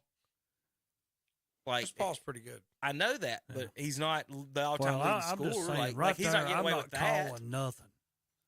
I'm just not let that calling play nothing. go, if anything, right? I mean, he put himself in a bad spot anyway for him having to put up that kind of a shot. You know, he never got touched. But he barely got off when the he ground. got around him, he never got touched. He pushed off. Right. And so that's again, that's I don't know. It's totally. It's just weird how they do that. And then he complained about the back-to-backs and all that this week after losing. And then, of course, the internet did the research and found the Lakers have the easiest schedule when it comes to playing the back-to-backs and all that other stuff. And so you got that from the whining Lakers, even though they're moving up in the standings. So there's that one. Yeah, they're 7th. They're still on the play-in game. They'll get to host. Speaking of Jordan, the most career points off the bench, did y'all know this, before this year, was Michael Jordan. Minimum 30 starts. Jordan had 30 starts off the bench. Averaged 16.7 points a game. That's the most all-time in NBA history. Right now, he's currently being beat at 16.9 by Golden State's Benedict Mathurin. However you say that. I'm sure you got it right. 16.9 is beating. Whoever that is. You think he's going to keep that one very long? That one will drop on it. Anthony Edwards of the Minnesota Timberwolves. How about this? He's got, for the first time in 17 years, the Timberwolves have back-to-back 40-win seasons. So Kevin Garnett, congratulate him on that, leading the T-Wolves to the playoffs, 40-win seasons. We'll see how that turns out for them. And I got one more soundbite before we go, but we're going to wait to the end of that before we play. We got some Charles Barkley soundbite coming up. I'm sure you guys are excited about that. But anyway, all right, let's go over to the NBA standings where today the final day, Terry, or tomorrow of the season? Tomorrow. Tomorrow's the final day? Yeah, because the Lakers play tomorrow. Gotcha. Final game. Well, Zach, last night we'll start a little bit of controversy. The Mavericks basically decided to tank and call it a season. They're going Tar Heel style. That made no sense. It did not. I still don't get it. Yeah. I still don't get what they were doing. Irving was hurt. They set 5 players, including Kyrie Irving, last night, and Luka only played the first quarter or something like that. 13 minutes. 13 minutes. What was the point of him even showing up? Made no sense. They got beat by like 3, and they took him out. They don't make a whole lot. I don't like the way that they do stuff. So basically, if they don't make the playoffs, they get to keep their top 10 protected pick or something like that. Pick. If they make the play-in game, they lose their draft pick. So Cuban don't want to lose Kyrie and his top 10 draft pick. Well, first thing they were saying was Jason Kidd got on there saying it's all about the future, us predicting for next year and so forth and so on. And I'm like, you have a chance to make the playoffs. So it's Kyrie. So you tanked. So Kyrie's not under contract next year? No. For Dallas? And he said he's going to test free agency pay him the most money. So here's where Dallas has the. But what was their record without him? It was losing. When they got him, it was a losing record. Yeah. They went 7 and 12ish. They were like the 6th seed. Yeah. Before they had him. They were 27 games to go in the season. They was a number 4 seed with 27 games to go. And then they don't make the playoffs. I don't, and I think Stephen A. or Shannon, one of them come on and pretty much said what I've been saying. And Terry has been too. It's not a winning style of basketball. To have your point guard play that type. It's the Russell Westbrook shoot first. You can't have your point guard shoot. You can't have the guy that dribbles up the basketball shooting the most on the team. He's going to be too tired to get off his jump shots often like he wants to. And you just can't work that way. And so whatever they need to do to figure out Luka, they need a distributing point guard and somebody to get him the ball, and then find another guy like a Scottie Pippen type scorer defender that can work off of him. Kawhi Leonard would be way better for Luka than a point guard like Kawhi. It just doesn't. I didn't. I don't think we all. A lot of people didn't think it was going to work. Didn't think it was going to be this bad. But I don't think any of us saw going to the finals or anything. So let's look at the standings. Tiger back to +2. I bogeyed one. Real quick, they're talking. They changing the rules in the NBA as far as you got to play 65 games to be able to win an award. Some of the players are obviously mad about that. And Jalen Rose came out and said that instead of the scoring leader going to the average, it should be the person who gets the most actual points, the most actual rebounds. I don't know what you think about that. I think in the awards, the 65%. Yeah, I was going to say they do it as a percentage. Whichever I'm not upset with either way that they choose to do it. I don't have a problem with the 65% of the games played either, because it's still how much they got to be in that particular. Right? Should you be required? Right. To play a certain number of games? That's what I'm asking. Yeah. Okay. They'll find ways around the rule. I agree. I think you got to be required to play so many games, and I think it becomes by the total aspect of everything that you've done throughout the season. There should be restriction on the All-Star game too, shouldn't there? It should be. Like if that's the rule, if it's 75% of the games, whatever that is, shouldn't that be the first half as well? Like I know those guys don't want to do it. They've got it so easy with their guaranteed contracts. We don't have to show up to work. We don't have to play in the All-Star game. We don't even have to play 75% of the games. And then if we're not good, the owner like Mark Cuban tanks. Yeah, I don't blame him. At the end of the year, that's what he did. He's dead set on trying to keep Kyrie. He said that yesterday. Well, not for winning purposes. He wants to keep him so he can trade him down the line. Because not keeping him means they traded away draft picks and a good player to do that. So that's the conundrum they're in, is that he has to keep him and pretend that they're going to keep him and then trade him to L.A. for Anthony Davis or somebody like that. That's kind of what everybody's saying. Tiger just that's not Tiger. Tiger missed his. He's got a par or better on 18 to make the cut. But now Thomas is a +2, and he's got 3 holes remaining. In the East, Milwaukee first by 2 games on Boston. Boston actually clinches a better record than Denver. Terry, and if they made the finals against it, they would. If Boston made the finals, they would have home court in the finals actually over a Western Conference team. Philadelphia, the 3 seed, Cleveland, the 4, Knicks 5, Brooklyn 6. Play-in games: Bulls against Raptors right now, Hawks against Heat. Could either one of them teams upset the Bucks or Celtics, guys? Miami. I don't think anybody would like to play the Heat. I think Milwaukee will beat them, but I don't think they. Why does 7 play 8 and 9 play 10? Okay, so it works like this: 7 and 8 play, winner gets the 7 seed. 9 and 10 play, winner has to play the loser of 7 and 8. Got it? So it used to be 8 teams make the playoffs. Now it's 8 teams are guaranteed at least 2 games to so get the 7-8 winner doesn't have to play again. They get the 7 seed. Right. So the 8 players going to win the 9-10. They'll play the winner of the 9-10. The loser of 7-8 plays the winner of 9-10. So the 9-10 has to win 2 games to get in.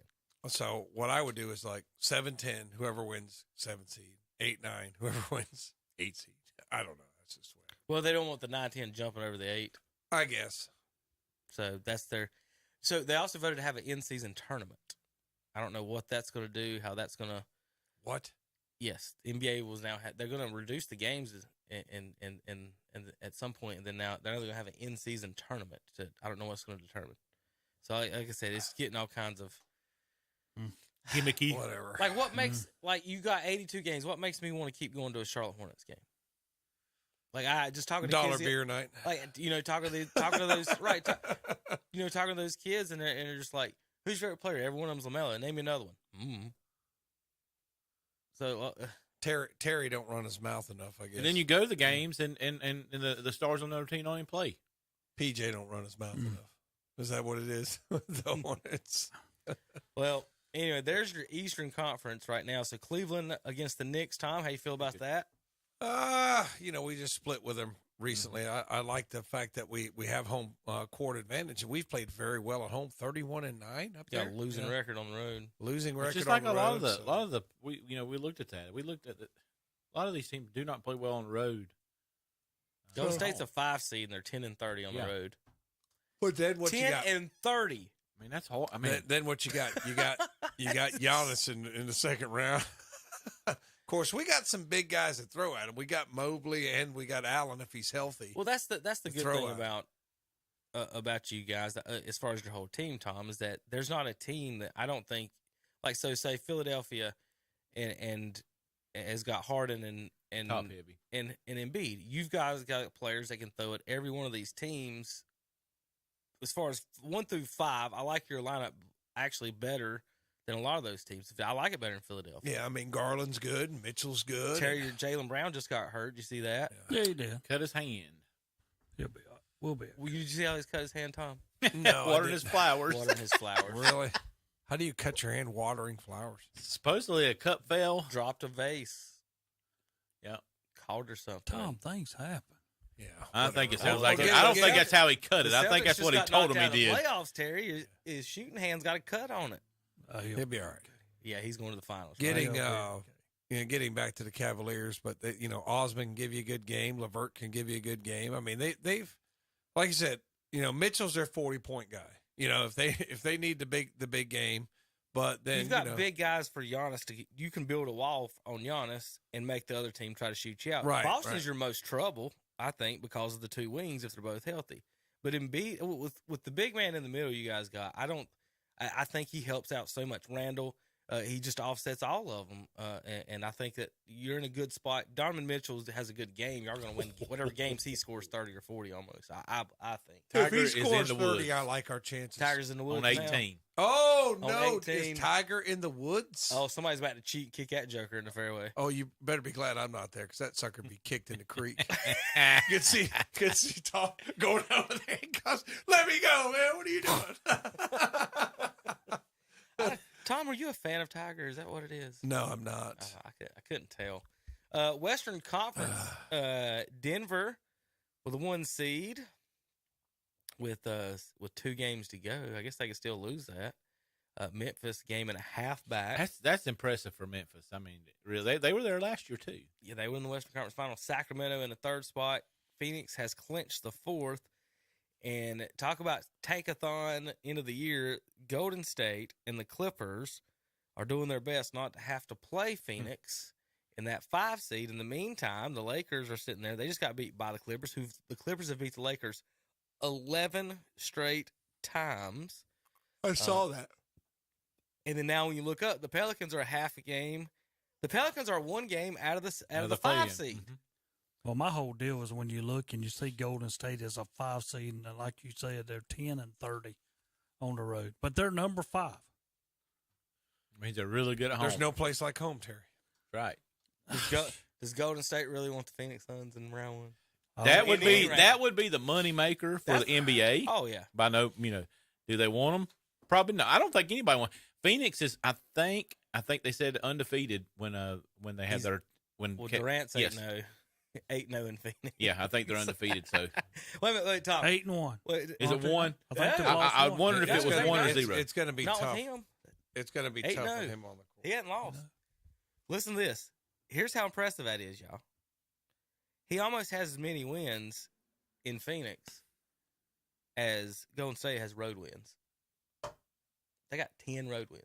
Let's say he is 8-1. They've got 10 road wins. They're gonna. I don't know. Wiggins is back. That's what I was fixing to say. Wiggins is that's the big. That's a bit. That's huge. That's your Harrison Barnes. Clippers got Paul George is hurt. Nobody believes in Sacramento or Memphis or Denver, so the West is going to be. I don't understand the Denver hate for those guys. Minnesota, I'm telling you, Anthony Edwards is going to get that team going here in the next couple of years. They might have to get rid of Gobert. I think that messed. Well, why they give up everything for I him? know. Well, here's my deal. When you look at that, Do I give Denver a chance? No. Do I give Memphis a chance? No. Do I give the newcomer Sacramento a chance? I give them more of a chance than Denver and Memphis. But until I get down to my teams who I think will be there, the winner of Phoenix and Golden State, the Clippers are decent now that they got Westbrook. And though to me, right there's your three. Phoenix, Golden State, and the Clippers. I think they said that this is the highest seed Sacramento's had since Bibby and Weber in the early 2000s. You know, I don't know if I want Golden State Phoenix in round 1 because you want to see that later, but I'm not sure Golden State makes it to later if it's not. And I don't know whether Phoenix can beat the Clippers. Oh, without Paul George, it'd be easy money. Yeah, George, I don't know if he's playing in the playoffs. But that's the issue. That's the issue. Russell Westbrook have to step up big time. And you know he's going to score.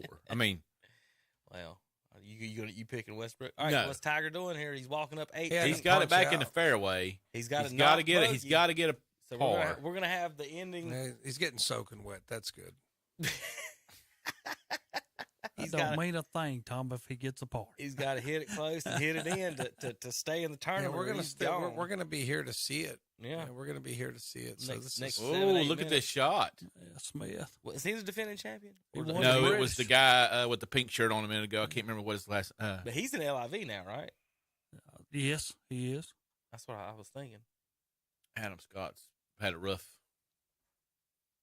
day today. He's had a rough day today. -2. I think he was at 4 or 5 at some point, wasn't he? Yeah, he's had 3 bogeys today.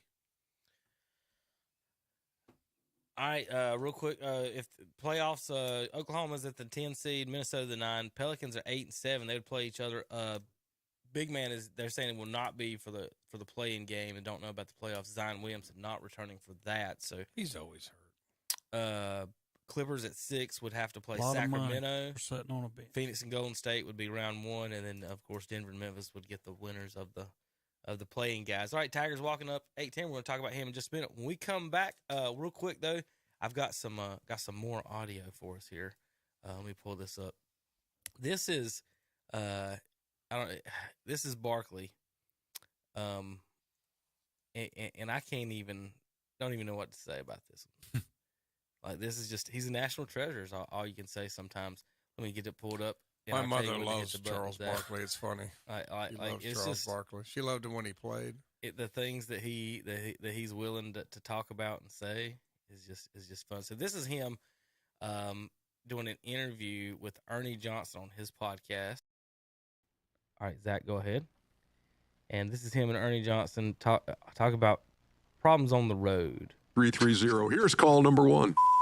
Hi, Sir Charles. If you drop soap on the floor, is the soap dirty or is the floor clean? I think soap is always clean. What if you drop a bar of soap into a sandbox? See, now you're just making up stuff. You know I travel with my own soap. You knew that, didn't you? No. I travel with a big bar of soap. I love soap. Why? Are you afraid that it's not going to be in the hotel? Is there a reason yes, they started, dermatologically that you need a specific soap? Because these hotels started being cheap. Those bars ain't big enough. Because I almost had a couple accidents with the soap at hotels. In what way? Well, when I was washing a part of my body, I almost had a little incident. What the heck are you talking about? I almost had a little incident with those little bars of soap. Almost lose it? I almost lost it. And I was like, whoa, that was too close for comfort. So now I travel with my own big bars of soap. Now that's them on there. Okay. Now this is Shaq and Kenny and Ernie. That happened on the steam room today. We're going to get kicked out there. I'm kind of... Hold on, Chuck. What happened with this soap? No, don't go there, because I got so many jokes, and I don't want to get Chuck, what happened? I almost lost a bar of soap. They keep making them hotel bar soaps so tiny. Shaq. Oh, man. Shaq. I'm lost to where, Chuck? Hey, Shaq, I don't know where he lost it. I don't know where he lost it, but I'm still kind of worried that he prefers bigger bars of soap now. That makes me worry too. So I don't know. You can't lose. I'm just saying, man. Yeah. Shaq's gonna die. I don't know how to take it either way. Next segment. I don't know how to take it either way. All right, we'll be back. KDC Broadcast. All you got to say, Shaq, is it's that.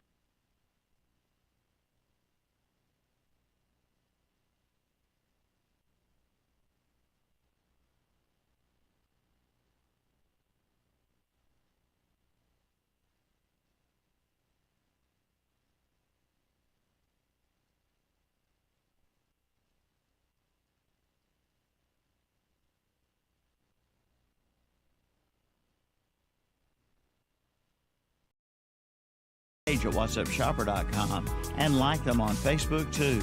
They are there when you need them.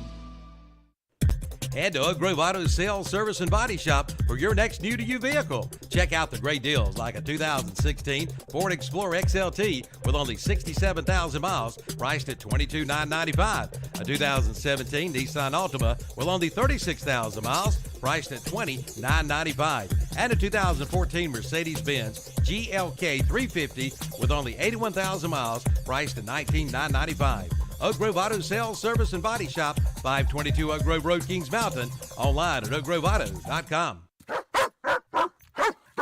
Grizzly the Greeter says, mention this radio ad and take $200 off any building on the lot at Blessed Buildings and Tiny Homes in Cherryville. Again, mention this radio ad upon arrival and take $200 off. And check out the great deals on carports too. There's always a deal waiting for you at Blessed Buildings and Tiny Homes. Highway 150 East in Cherryville, right across from Ace Hardware. Online at blessedbuildings-tinyhomes.com. For over 60 years, Boyd Tire and Appliance has been serving the Clover and surrounding area with the finest quality of home appliances, televisions, lawn equipment and parts, tires, and more. They feature in-house financing with 90 days same as cash, and they service what they sell. Drop by their showroom at 110 North Main Street in Clover, open 8 a.m. to 5:30 p.m. Monday through Friday, 8 a.m. to 1 p.m. on Saturday. Call 803-222-3231 for Boyd Tire and Appliance and Boyd Lawn and Garden. Online at BoydTireandAppliance.com. It's time to head to the mountains. Crowder's Mountain Golf Course, that is. The new winter rates are now in. Play and ride 18 holes Monday through Friday for just $25. Seniors just $22. On weekends, play and ride 18 holes for $35 and seniors just $30. And ladies, your day is Monday. Ladies play and ride on Mondays for only $20 at the Crowder's Mountain Golf Course. 255 Lincoln Academy Road, Kings Mountain, at the foot of beautiful Crowder's Mountain. For tee times, call 704-739-7681.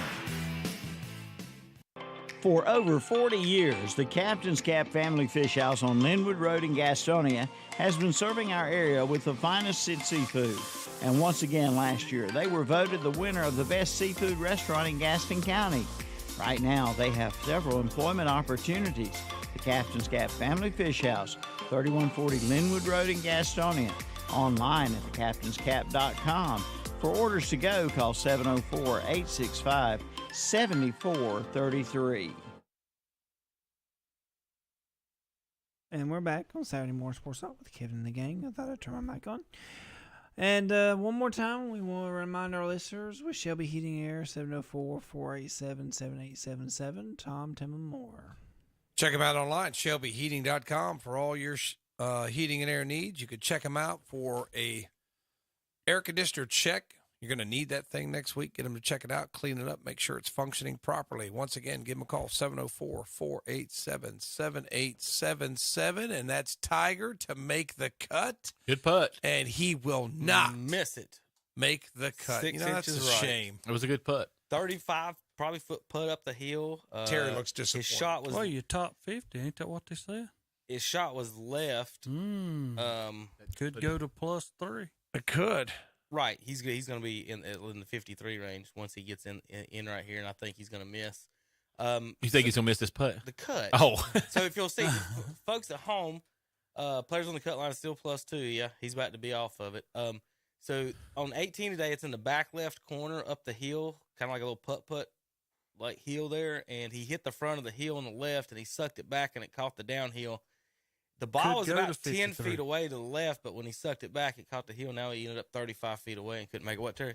He can go to +3. If two players go to +3 of the last three of those guys. Yeah, those three. If two of them go to a +3, it will move to +3. So he's down but not out. Depending on, what is this, the NCAA committee, depending on what they choose? I guess. That's what it looks. That's what it says. You got Thomas. It was Thomas and who? Do you remember Woods and somebody else Yeah. are at +2. Thomas is about to be or he's trying to get there.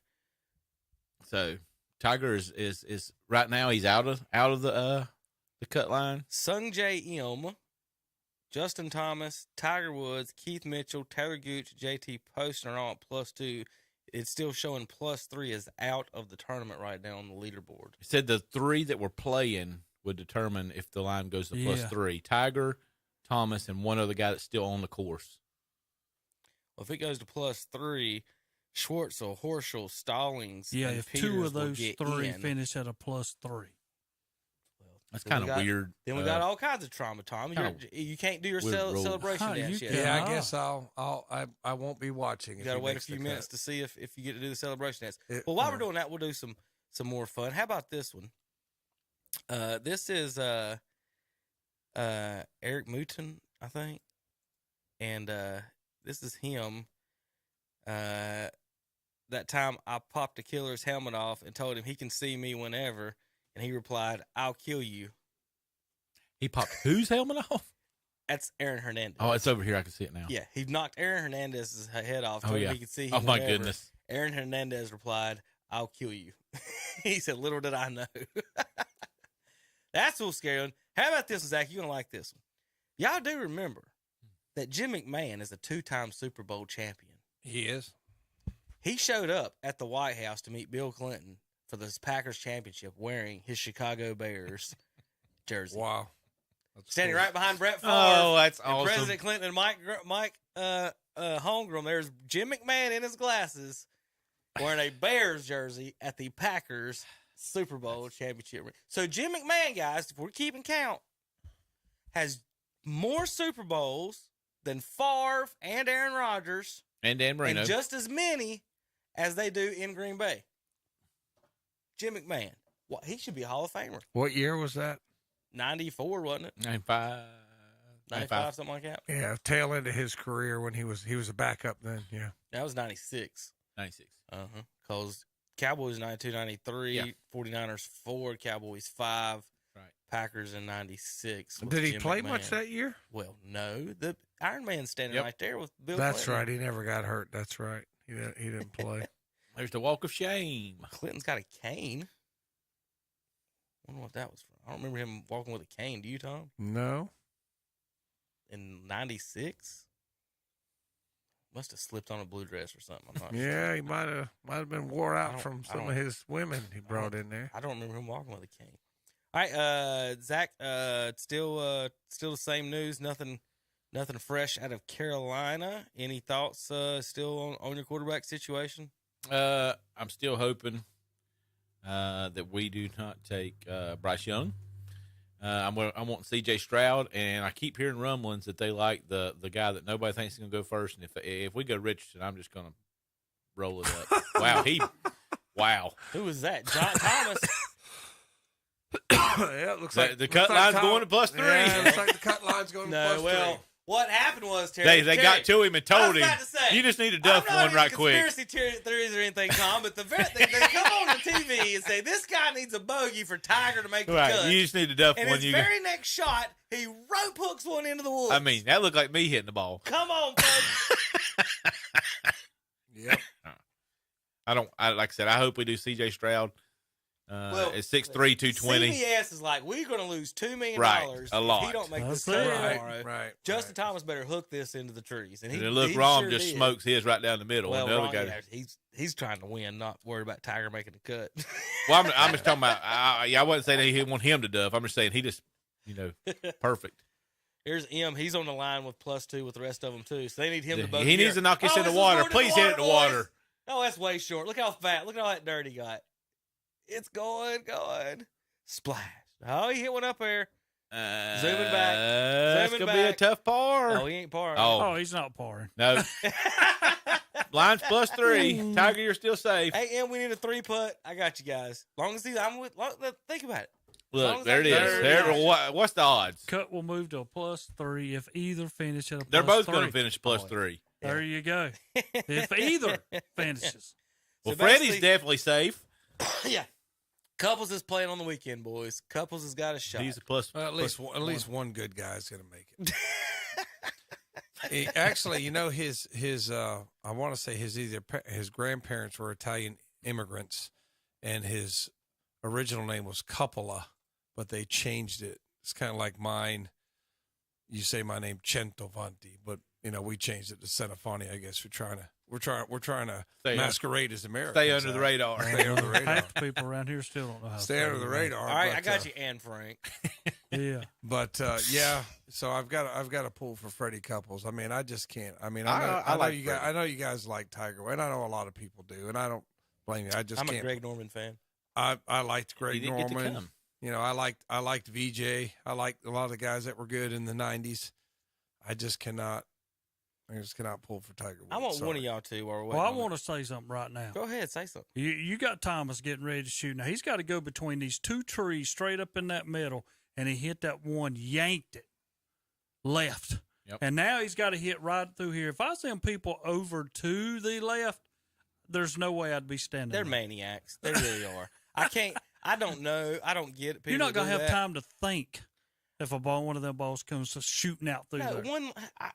One landed near us one time. We didn't know someone was teeing off. We were trying to walk up to the next hole, and I'm like, I don't see how people when they get that. Like these guys over here, ain't no way. There's no way that I'm standing It's wet. there. That guy's get behind tree. Look at him. You talking about those guys on the left right there? Yeah, but they're all in as well. This other guy who he's up against the tree. Yeah, he ain't got a shot at getting hit. He's not shaking it that way. Those guys in the front, watch him turn his head. No, he didn't. He stayed with it. He went through there. Wow, that was nice. He hit a nice little rope hook there. Didn't quite get there. I mean, he could get par, but still, he won't par that. We all know what's about to happen. Is this the guy? That's not him either. All right, now someone explain this to me.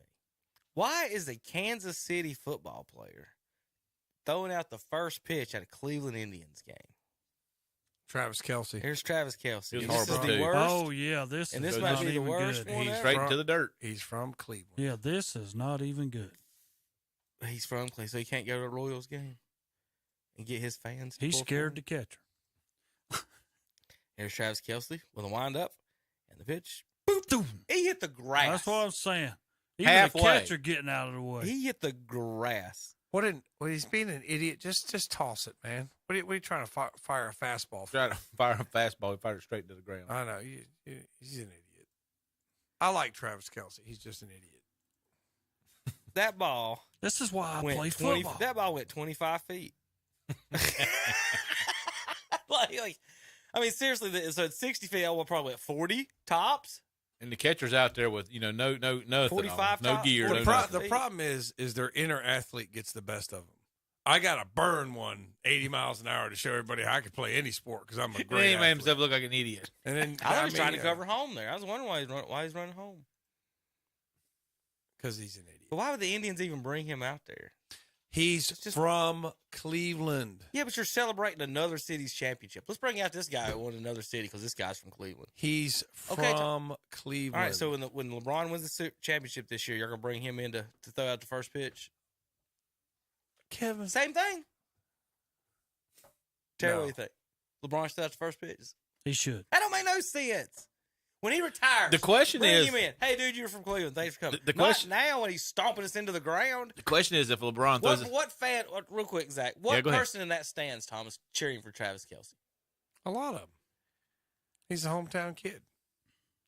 You're gonna tell me if one of us went off and did something great. If you're my the enemy, people back home wouldn't care what city we did it in. They Right. would. you're my enemy. The question is if LeBron threw out the first pitch, would he yell, fall down, and get a foul called? He would flop. He would I'm flop. just telling you. Jeez, what an embarrassment! Oh, LeBron is an embarrassment. I was talking about that. Bringing out some guy from another city to. I thought you were talking about LeBron being an embarrassment. He is Thanks for too. winning a championship. That's the weirdest. I don't know if I've ever seen that. To be serious, like just another big time sports city say, hey, you won that. Come throw out our first pitch. That's just, I don't know. All right. Still waiting on any updates on the what they're going to do. Yeah, M just hit it pretty close, so he should be pretty safe. Pretty safe to get a par. It looks like he's about 6 feet away. All right. I'll see if there's anything else we needed to talk about as far as that Masters goes before we get out of here, guys. We're supposed to have NASCAR racing this weekend. There's still some guys using that stupid putter. He's always used that, Adam Scott. Get in there. Yeah. He said that he had never changed. So I remember that was like a early 90s thing when it came and it died out for the most part. Nobody really does it anymore. They kind of outlawed the way you were supposed to use it. Okay. Now, you can't anchor it to your arm. Oh. And so they made a new rule. When he won 2 tournaments, and they made a new rule. He beat Tiger one time, and they had to make a new rule for it. Come on, M. If you beat Tiger with a long putter, you must. Come on, M. Miss it.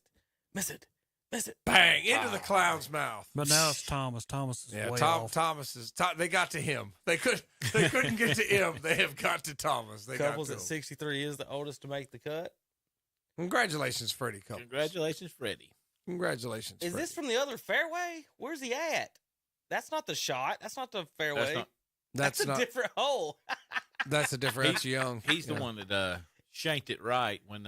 He's the one that hooked it in the woods a little while ago too. No. The he looks about the same. Get the umbrella away from him. God Almighty, it's getting soaked in. He yanked his right, and the other guy yanked his left. That's definitely not the hole he's supposed to be on. He's got a good line though. Hooking around that tree. Well, I mean, he goes straight over it. What? Maybe that's what he did. Straight over. Boop. He's short. I'm still way short. This is not going to work. Yeah. Oh, have fun. How'd with that work out for you, buddy? He's chipping again. He's chipping again. Have fun with Hit that. the middle of the green and backspin in the heel, zipped it all the way off. All right, guys. Again, then couples makes the cut. Tigers. We're going to see what the committee decides to do and to let him in or not. I'm sure they will. What you over under on that one? Here he is. Come on. Come on, Thomas. This. Get up there. This third one. Get up there. That's not good. Now hold up. up. It is. Oh, that's a little. That's gonna be a tough. That's gonna be a tough. Got a little knee knocker there. It's tough. Oh, he's like 10 feet. Yeah, about you 10 consider foot. He's on 17 right but what's now. What's he care? He doesn't really care because he's going to make the cut at +3. Of course, you don't want to go. You don't want to have to go into 18 and say, I got a par of this thing to make that's the what cut. Tiger did. Think He of missed that. it. You know, Tom, you exactly said it right. Even if he does miss it, he's still going to be in. But he's got a par 18. Which is only one of them got to get to 3. Is that yes. what you said? Yeah, only one of them. So it doesn't matter what he does. You know, one of those, he's still one of good those two either way. fools is going to bogey the last hole. Yeah, it doesn't matter what he does. What he does to Tiger's get in. So all you Tiger fans, he is quote unquote in because I just really believe Thomas or M is going to bogey at least one of the last 2 holes. Into the clown's mouth there. Nice putt. Can lay. He's not going to get into details, but for the folks wondering about update on the Caleb Love transfer situation, I was correct. It was a relationship problem among other players in the locker rooms, and that's why that the locker room was what it was. So Carolina fans, there you go. You don't mess. You don't mess with another guy's girl. Nope. You don't do that. Chemistry gone, and we were horrible. Tom, there's two people involved in every action. Yeah, but you don't mess with another guy's girl. I'm sorry. Yeah, but you don't know if that's the exact thing that happened. It could have been something else. She could have been the aggressor, Tom. Yeah, but you say I'm mad at you. Oh, okay. But you still say no. Like, we're number one in the country. This might mess up the country. He might have not have known. Whatever. I mean, you're an athlete. How many women are beating down your door if you're an athlete? You don't have to take your friend's girl. Come on now. Goodness. It's a good song. She's my best friend's girl. Yeah. Yeah, but that's different. Like if you're just average Joe loser, it's one thing. But if you're like an athlete, who's that a picture of? And there's always songs. The Everybody greatest Cardinal of plays all the time. fool. What are you talking about? Who's that picture of? Oh, that's Macho Man. That's awesome. Never made it in the majors. Played in the minors. 254 hitter. It's about like Michael Jordan's average, ain't it? 254 hitter. That haircut. You could tell that's Macho Man there. Crazy eyes, boy. He's been dead a long time, though. His brother just died Ron, a did couple he months chip that ago, in? The he genius. he gave Lanny one Poffo. back a while Not ago. Lanny, He missed that one. Oh, You that said was for jeans? his par. What No, about Yeah, that's for steroids and all Birdie. that other so stuff? he bogeyed the last one and Yeah. parred this one. I mean, birdied this Yeah, one. he came back and got that stroke back. But now we got Big Justin coming up. Starting to take a rain big pretty shot. decent there now. Yeah. I bet they almost like that, though, because it softens up those greens. I think, yeah. You just got to make sure you hit the ball. My solid. goodness, with the ball spinning off It's the a- greens like they are now, could you imagine how fast it would be if it wasn't raining? It's probably Like, gonna rain. the shorter hitters probably don't like it. Yeah, it's raining pretty hard. It's coming off the umbrellas now. You can see it easily. Oh, we're trying to wait before we get out here. If there's any updates on this, Here's on this, Em on his It's 18th. 100% chance of rain there most of the He day. just ducked his into the woods, Gonna too? make it. He's going close on the edge. He's in the He deep got out around it. the corner. Come on, M. Might not have a good shot. So if one of the guys bogeys, Tiger gets in. It never showed Thomas's. Basically, Thomas. This his is it. No, that's No, young. this is young. Oh, no, yeah. that's young. He does look like Thomas. He's got a pink Thomas shirt and, on. We're down to Thomas and M. Is that what we're waiting Yeah. on? So Thomas and M, if either one of them bogey, Tiger's in. Yeah. If But they'll Thomas can still do it, have- I guess Thomas can do it. I guess they Thomas do it. has got they're the both. pink- They're pink both shirt. in base. If Yeah. one of them bogeys, they're all in. That's what I'm saying. Isn't that the weird? That's all it is. Think about this, Terry. If one guy, if both of them par and do what you're supposed to, those two guys get in. If one of them bogeys and does bad, 7 people get in. That's it.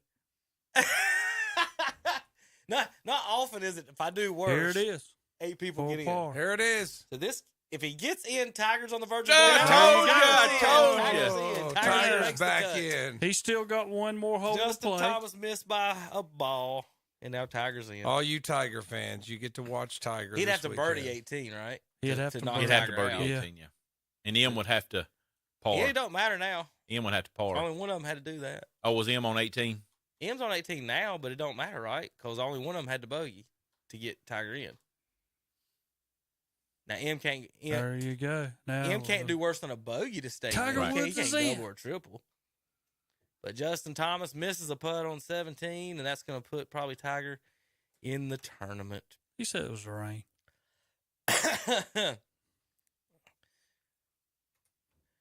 Tom, you believe sports are fixed? Oh yes, I do. Yeah, you're right. How much more money are they going to make now? Than Oh my goodness! everybody's going to Everybody there just double their money because Tiger's On a there. nice Sunday. It might be Or to Monday. Yeah. That's what I'm It's saying. We gonna might be have 2 Monday. days. We got 3 days of Hey, talking maybe about we can Tiger. get tickets. Maybe we can get tickets. Well, There you are. 55 players. Plus 3 or better are in now. current cut. There you are. Congratulations, Tiger. Justin Thomas, by missing a putt, he could have. If he makes it, he's in. If he misses it, he's in. And he misses it and lets Tiger in.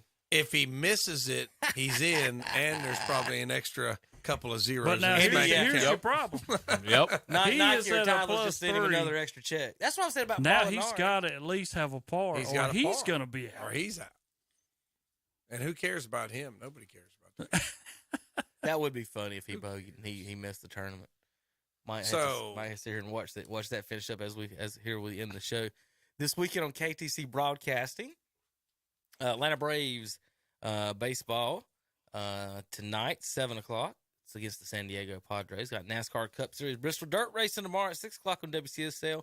Padres and Braves at 6:45 tomorrow evening. Monday, got Braves at 7:00. Tuesday, Braves against the Reds at 7. Wednesday, Braves and Reds. Thursday and Friday, we've got Braves on Friday against the Kansas City Royals, Terry. Trucks from Martinsville as well, folks. Real quick, last chance to call in if you want Martinsville Truck or Xfinity Series tickets. Call in the next 5 minutes, and we'll get you signed up for Truck or Xfinity Series tickets to Martinsville here on KTCBroadcast.com.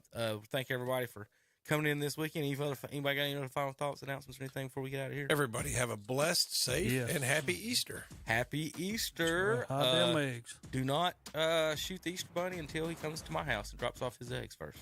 That's all I'm asking. Terrible. We'll be back. KTCBroadcast.com.